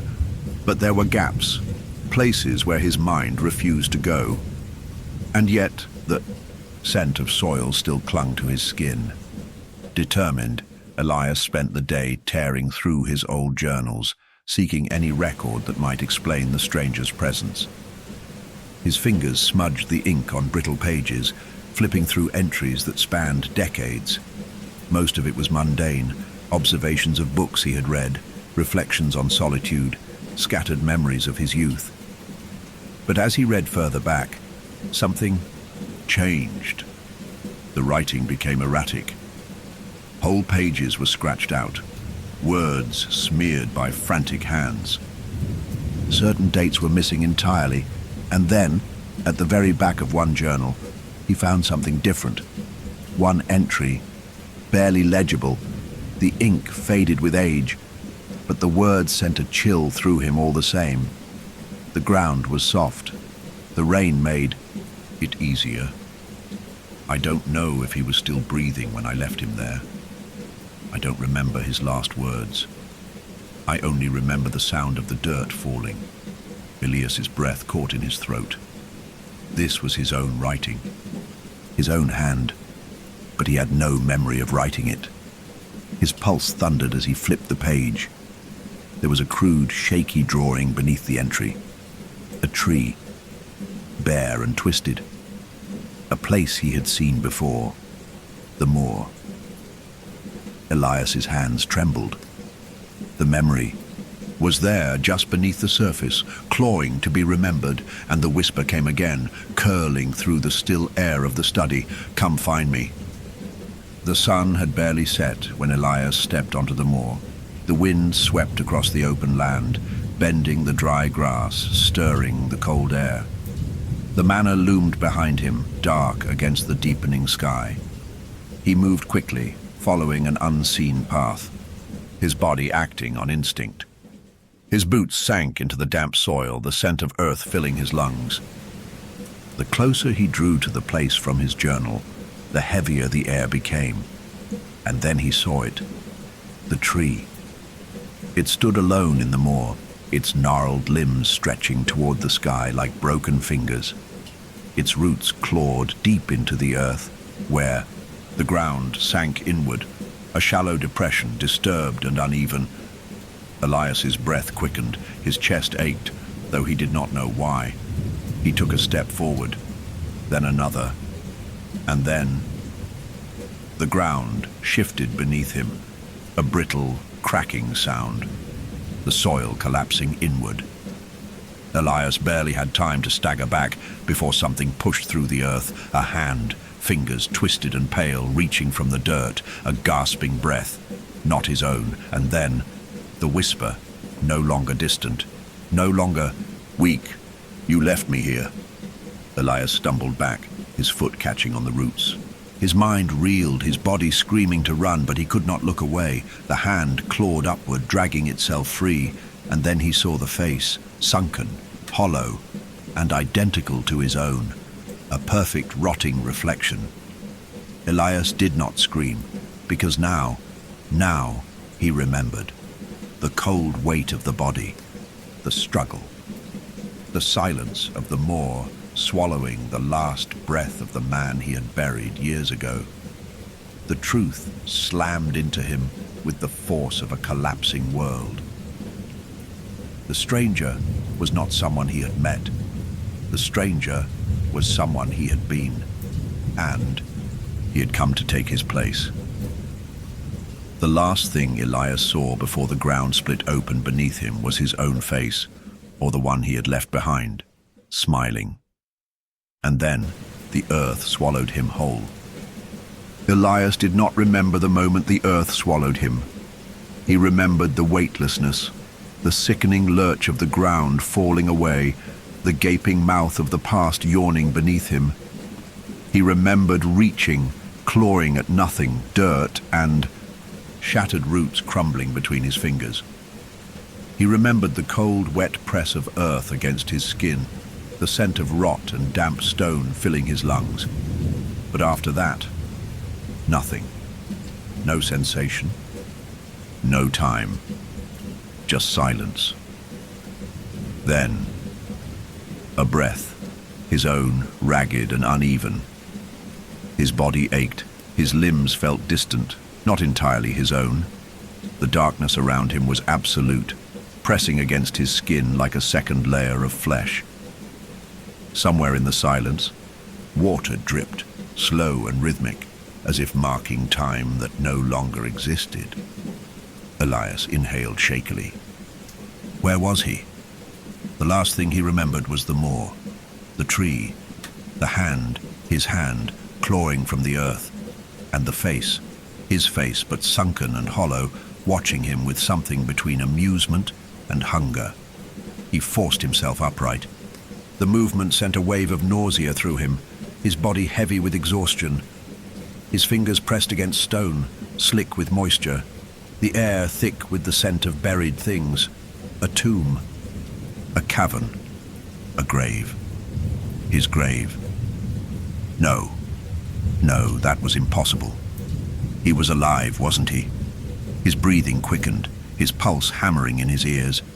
He reached forward blindly, searching the darkness for an exit, for anything solid, anything real. His fingertips brushed something soft. He froze. The sensation was unmistakable. Fabric. He swallowed, his hand trembling as he traced the shape before him. Cloth, damp with age. A sleeve, a shoulder, a body. His stomach twisted, his fingers flinched back, but it moved.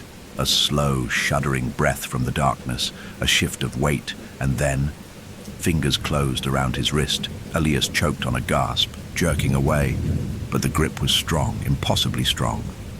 His skin burned where it touched him, cold seeping into his bones. And then, from inches away, a voice he knew. "You buried me wrong."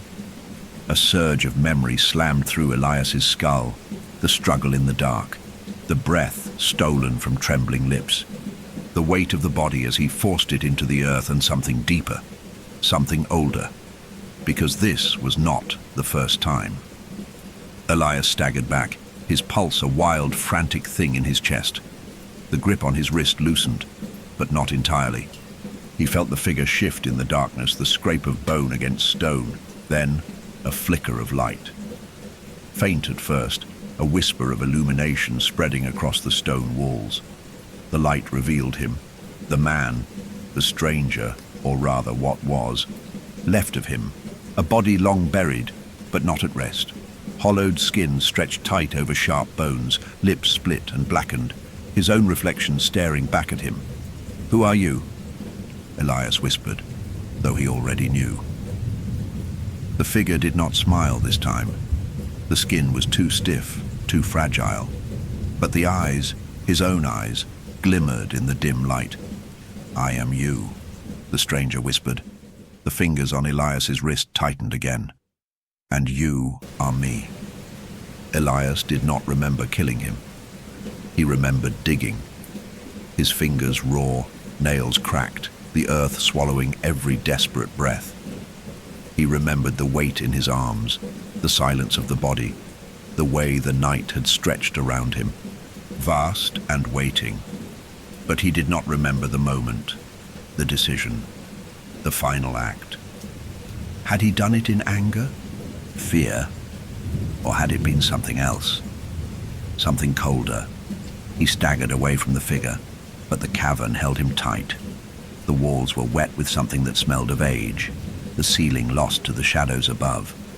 The floor was uneven beneath his feet, broken stone and old roots reaching from the ground like skeletal hands.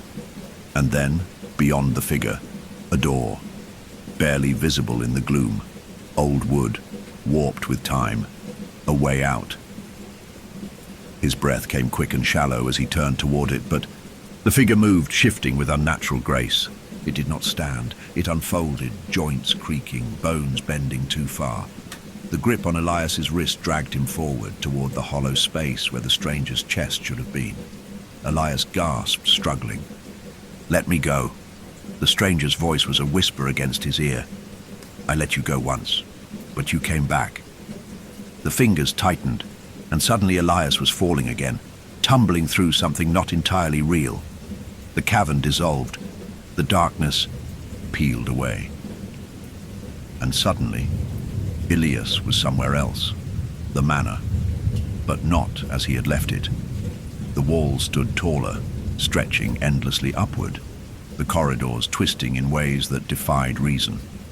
The shadows stretched too far, the corners yawning into nothingness. The air smelled of old wood, of damp stone, of burial. Elias stumbled forward, his boots echoing against the wooden floor. The parlor was still there, the grand fireplace, the shelves lined with books. But the fire had long since died. The embers, nothing more than cold grey ash. And then, the mirrors. They lined the walls, far more than there had ever been before. They reflected him from every angle, 1,000 versions of himself staring back. But not all of them moved when he did. Some stood still, some watched him with other expressions, some were not him at all. Elias's breath came shallow as he stepped forward, drawn toward the nearest mirror. His reflection met his gaze, his own hollowed eyes staring back at him. Then the reflection smiled. Elias did not. A hand pressed against the glass. Not his hand. It belonged to the reflection, but the fingers pushed through. The glass rippled like liquid. The hand emerging from within, reaching for him. Elias reeled back, heart hammering. The reflections in the other mirrors began to shift, their movements unsynchronized, their faces warping, mouths stretching too wide.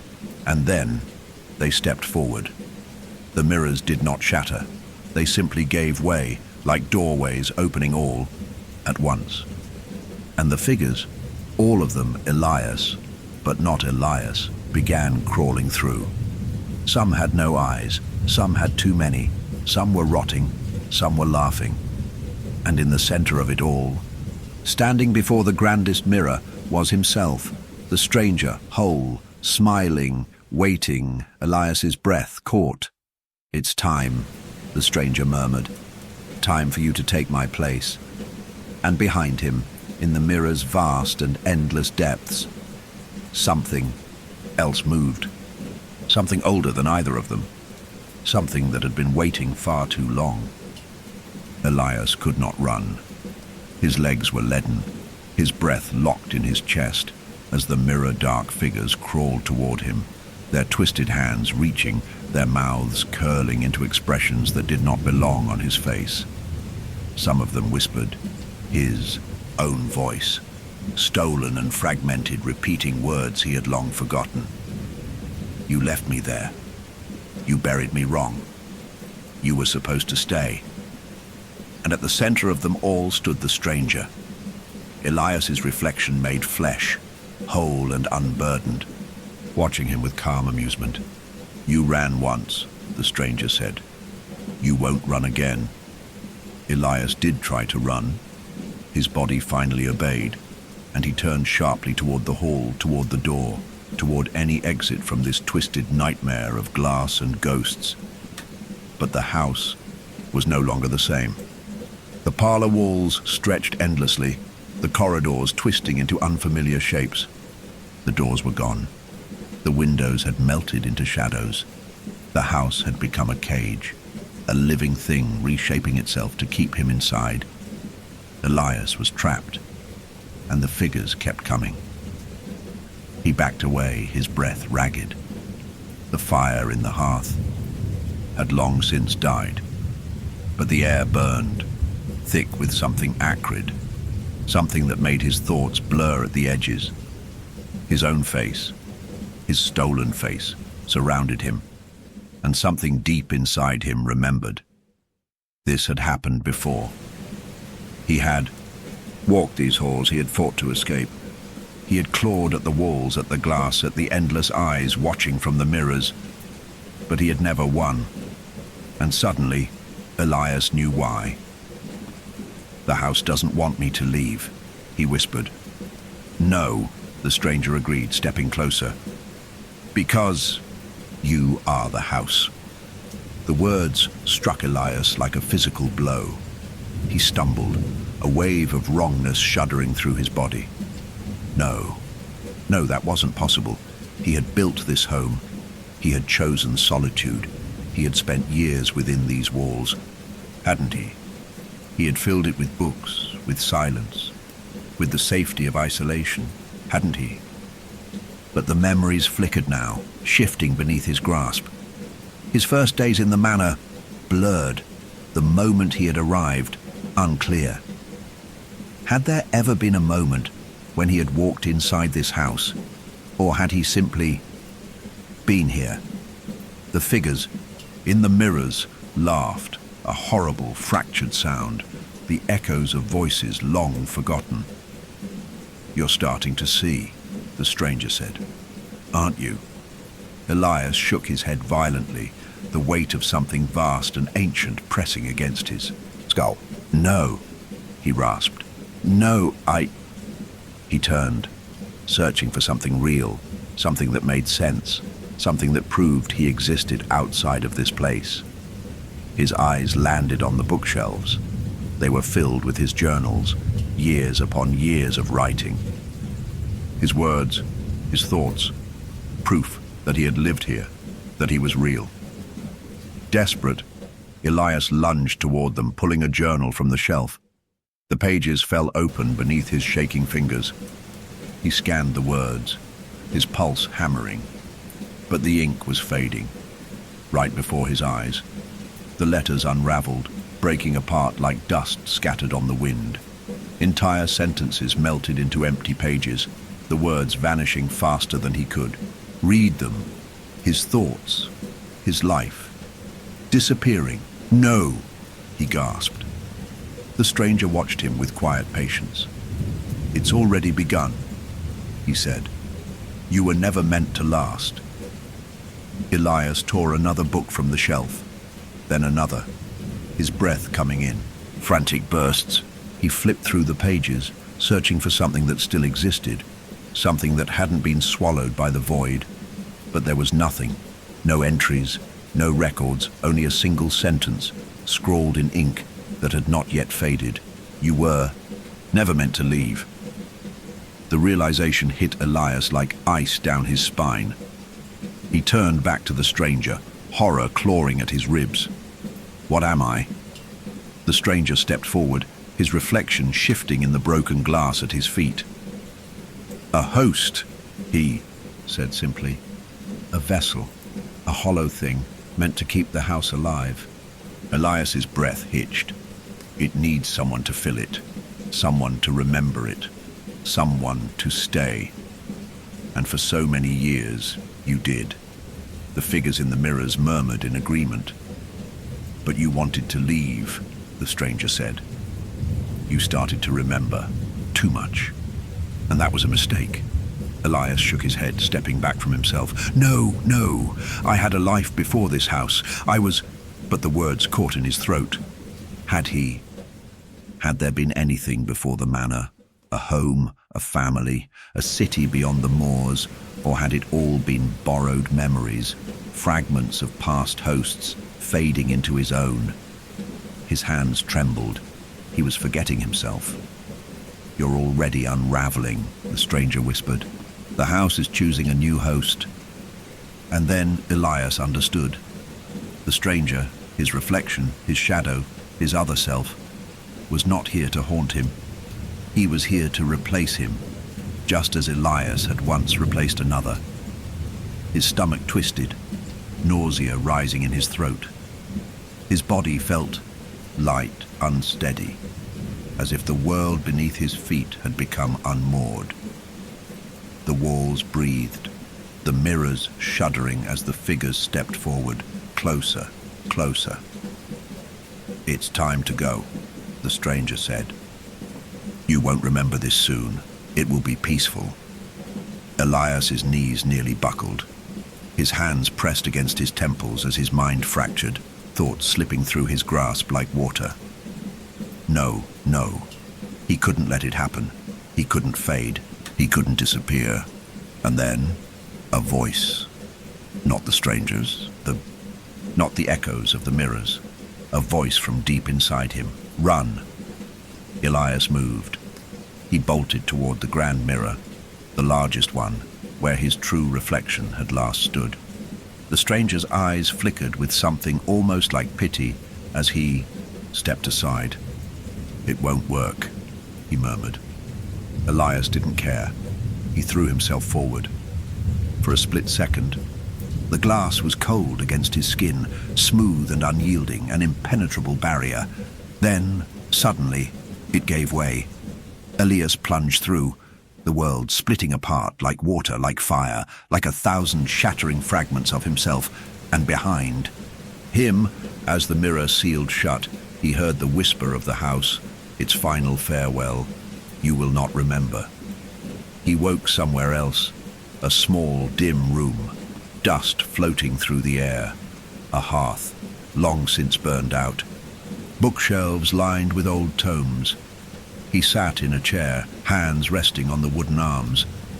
He did not know how long he had been there. He did not know how he had arrived.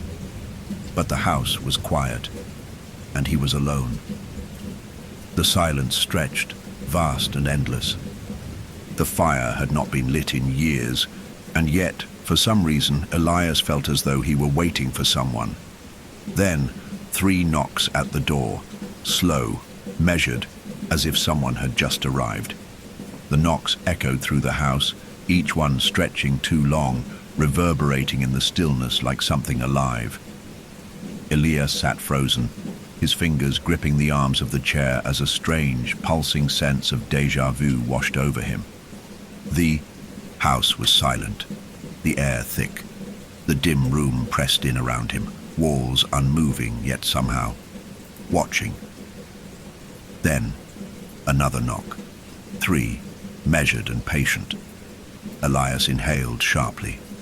He did not remember how he had come to be sitting here, nor what had happened before this moment. The thought sent a flicker of unease through his chest, but it slipped away before he could grasp it. His body knew what to do before his mind caught up. Stand. Move toward the door. His feet found the floorboards as if on instinct. His breath shallow as he stepped into the hallway. The house felt different. Not empty. Never empty.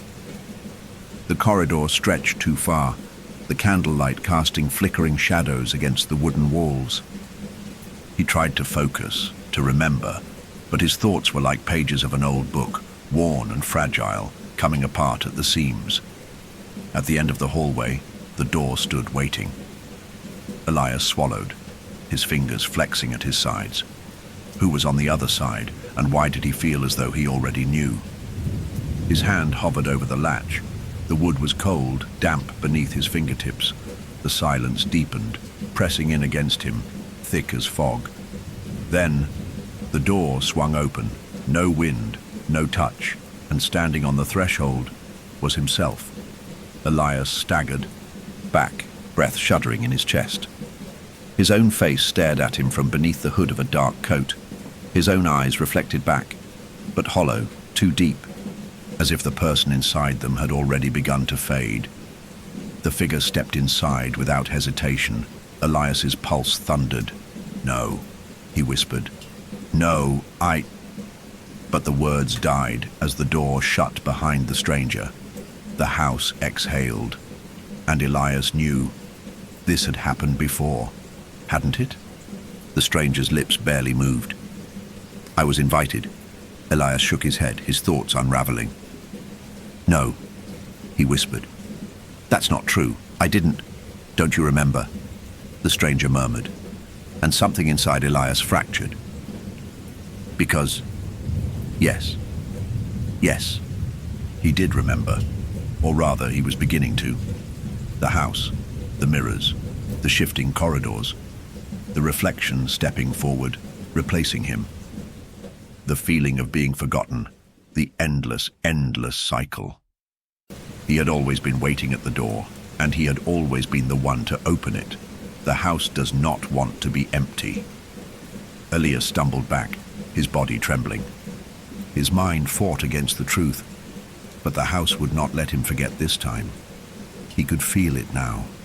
The weight of the walls, the slow breath of the floor beneath his feet, the memories etched into the wood like veins beneath fragile skin. The house had never belonged to him. He had belonged to it. He turned, eyes darting toward the grand mirror at the end of the hall, his reflection barely visible in the low candlelight. The glass rippled as something stirred beneath the surface, not just one version of himself. Hundreds, thousands, every host who had ever taken his place. Some had faces Elias recognized, faint memories from lives he could not name. Some had faces that were rotting, twisted, too distorted to be fully human anymore. And yet, they were all him, trapped, waiting just as he had been, just as he was, and standing beside him, watching his dawning horror with something like pity. The stranger, his reflection, his replacement, spoke again. "It's time to let go." Elias clenched his jaw, his heartbeat frantic. "No," he said, the word trembling from his lips. "No, I won't. I can't." The house shuddered, the candles flickered. And the whisper came again. "You don't have a choice." Elias turned sharply, hands bracing against the walls as the house began to close in. The doors gone, the corridors stretching, the mirrors gaping open, their surfaces twisting as hands, his own hands, began to reach through.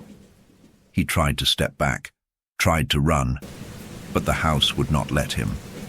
And somewhere, deep in the foundations, it laughed. The mirror rippled, and the stranger stepped forward, no longer a shadow, no longer a mere reflection, but the one who would take his place. Elias felt himself fading, his skin going pale, his thoughts coming apart like thread pulled loose. He fought. God, he fought, but the house had already decided. "It needs someone to stay," the stranger whispered. "And you were never meant to leave." Elias opened his mouth to scream, to beg, to deny the truth. But then, he was gone. The candlelight shuddered. The shadows stretched long and thin, and the house breathed again. It was morning. The house stood, silent and waiting. A man named Elias Werner sat in a chair by the fire, gazing at the pages of a book that had long since turned blank. The glass of brandy beside him was untouched. The house was quiet, patient, endless. Elias had always lived here, hadn't he? There was a knock at the door. 3 slow, measured raps.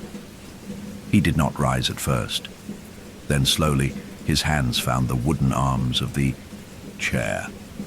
His breath came steady, and without hesitation, he stood and opened the door. The door creaked open, slow and deliberate, as Elias stood motionless at the threshold. The morning was pale and colorless, the moors stretching into the horizon like an ocean of dead grass. The sky was muted, washed out, the clouds hanging too, low, and on the doorstep stood a man. Elias's breath caught in his throat. The man was gaunt, draped in a dark, rain-dampened coat. His face was shadowed beneath the low brim of his hat. His boots were caked in mud, leaving a dark trail along the stone steps. But Elias already knew what the stranger would say. "I was invited." The words came quiet, certain. Elias did not respond. His hands clenched at his sides, his throat tightened. A part of him knew this moment, had lived it before. But the rest of him, the part that still belonged to this house, fought to resist the truth unraveling beneath his skin. "I don't remember inviting you," Elias said, though the words felt hollow. The stranger smiled, only slightly, only enough to be unsettling, "Don't you?" A wave of nausea rippled through Elias's gut. The air was thick with damp earth, with the scent of burial. The house behind him creaked as though listening, watching. The stranger did not move. He stood perfectly still, waiting, and Elias, with his pulse hammering, felt something inside himself shatter. The memories came rushing back all at once.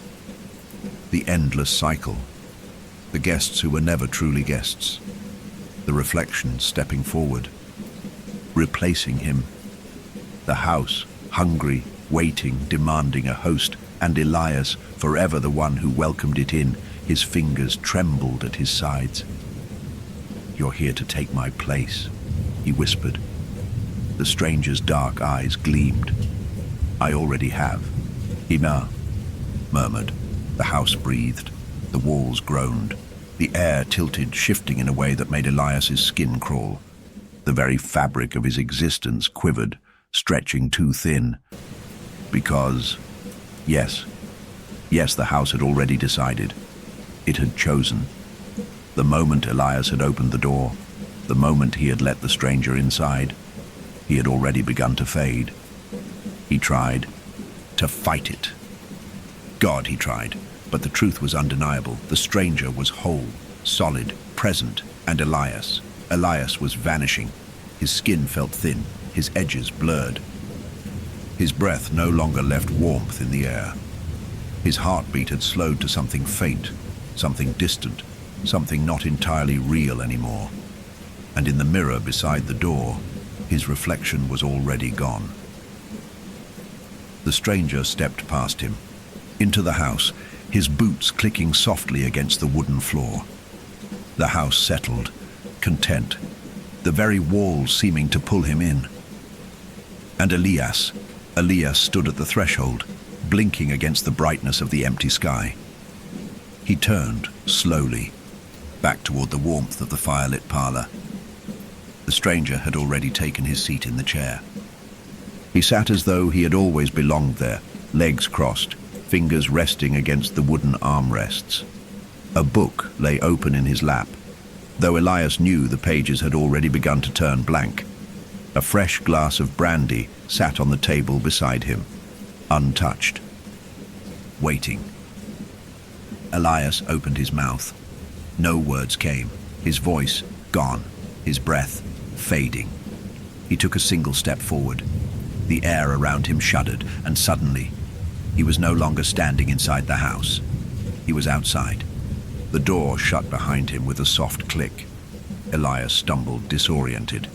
His body felt too light, his fingers too numb. The moor stretched before him, vast and unchanging, but the sky had gone grey and featureless, as though it had been scrubbed of colour. The manor loomed behind him, silent, eternal. And when Elias turned back, he saw himself standing in the window. The stranger, his own face, watching from within. And Elias, the real Elias, or whatever was left of him, stood outside, forgotten. It took him a long time to realize he was no longer leaving footprints in the mud. The first thing to go was his reflection. The mirror in the parlor no longer recognized him. Then the walls forgot the sound of his footsteps. Then the house forgot his voice. And soon, the world forgot him entirely. He wandered, through the moors, through the mist, through places that felt both familiar and foreign. He searched for something solid, something real, but his body no longer belonged to the world. Time unraveled, days passed, or maybe years, or maybe no time at all. The manor remained behind him, a beacon on the horizon, but he could no longer reach it. He was outside of it now, a guest who had overstayed his welcome, a hollow thing left to drift. And somewhere, deep inside, the house, a new Elias Werner had taken his place. The fire was lit, the chair was warm, the house was content, and then a door opened, a new figure stepped forward, and a voice, familiar yet distant, spoke from within. I was invited. The house will always have a host, the hollow guest remained.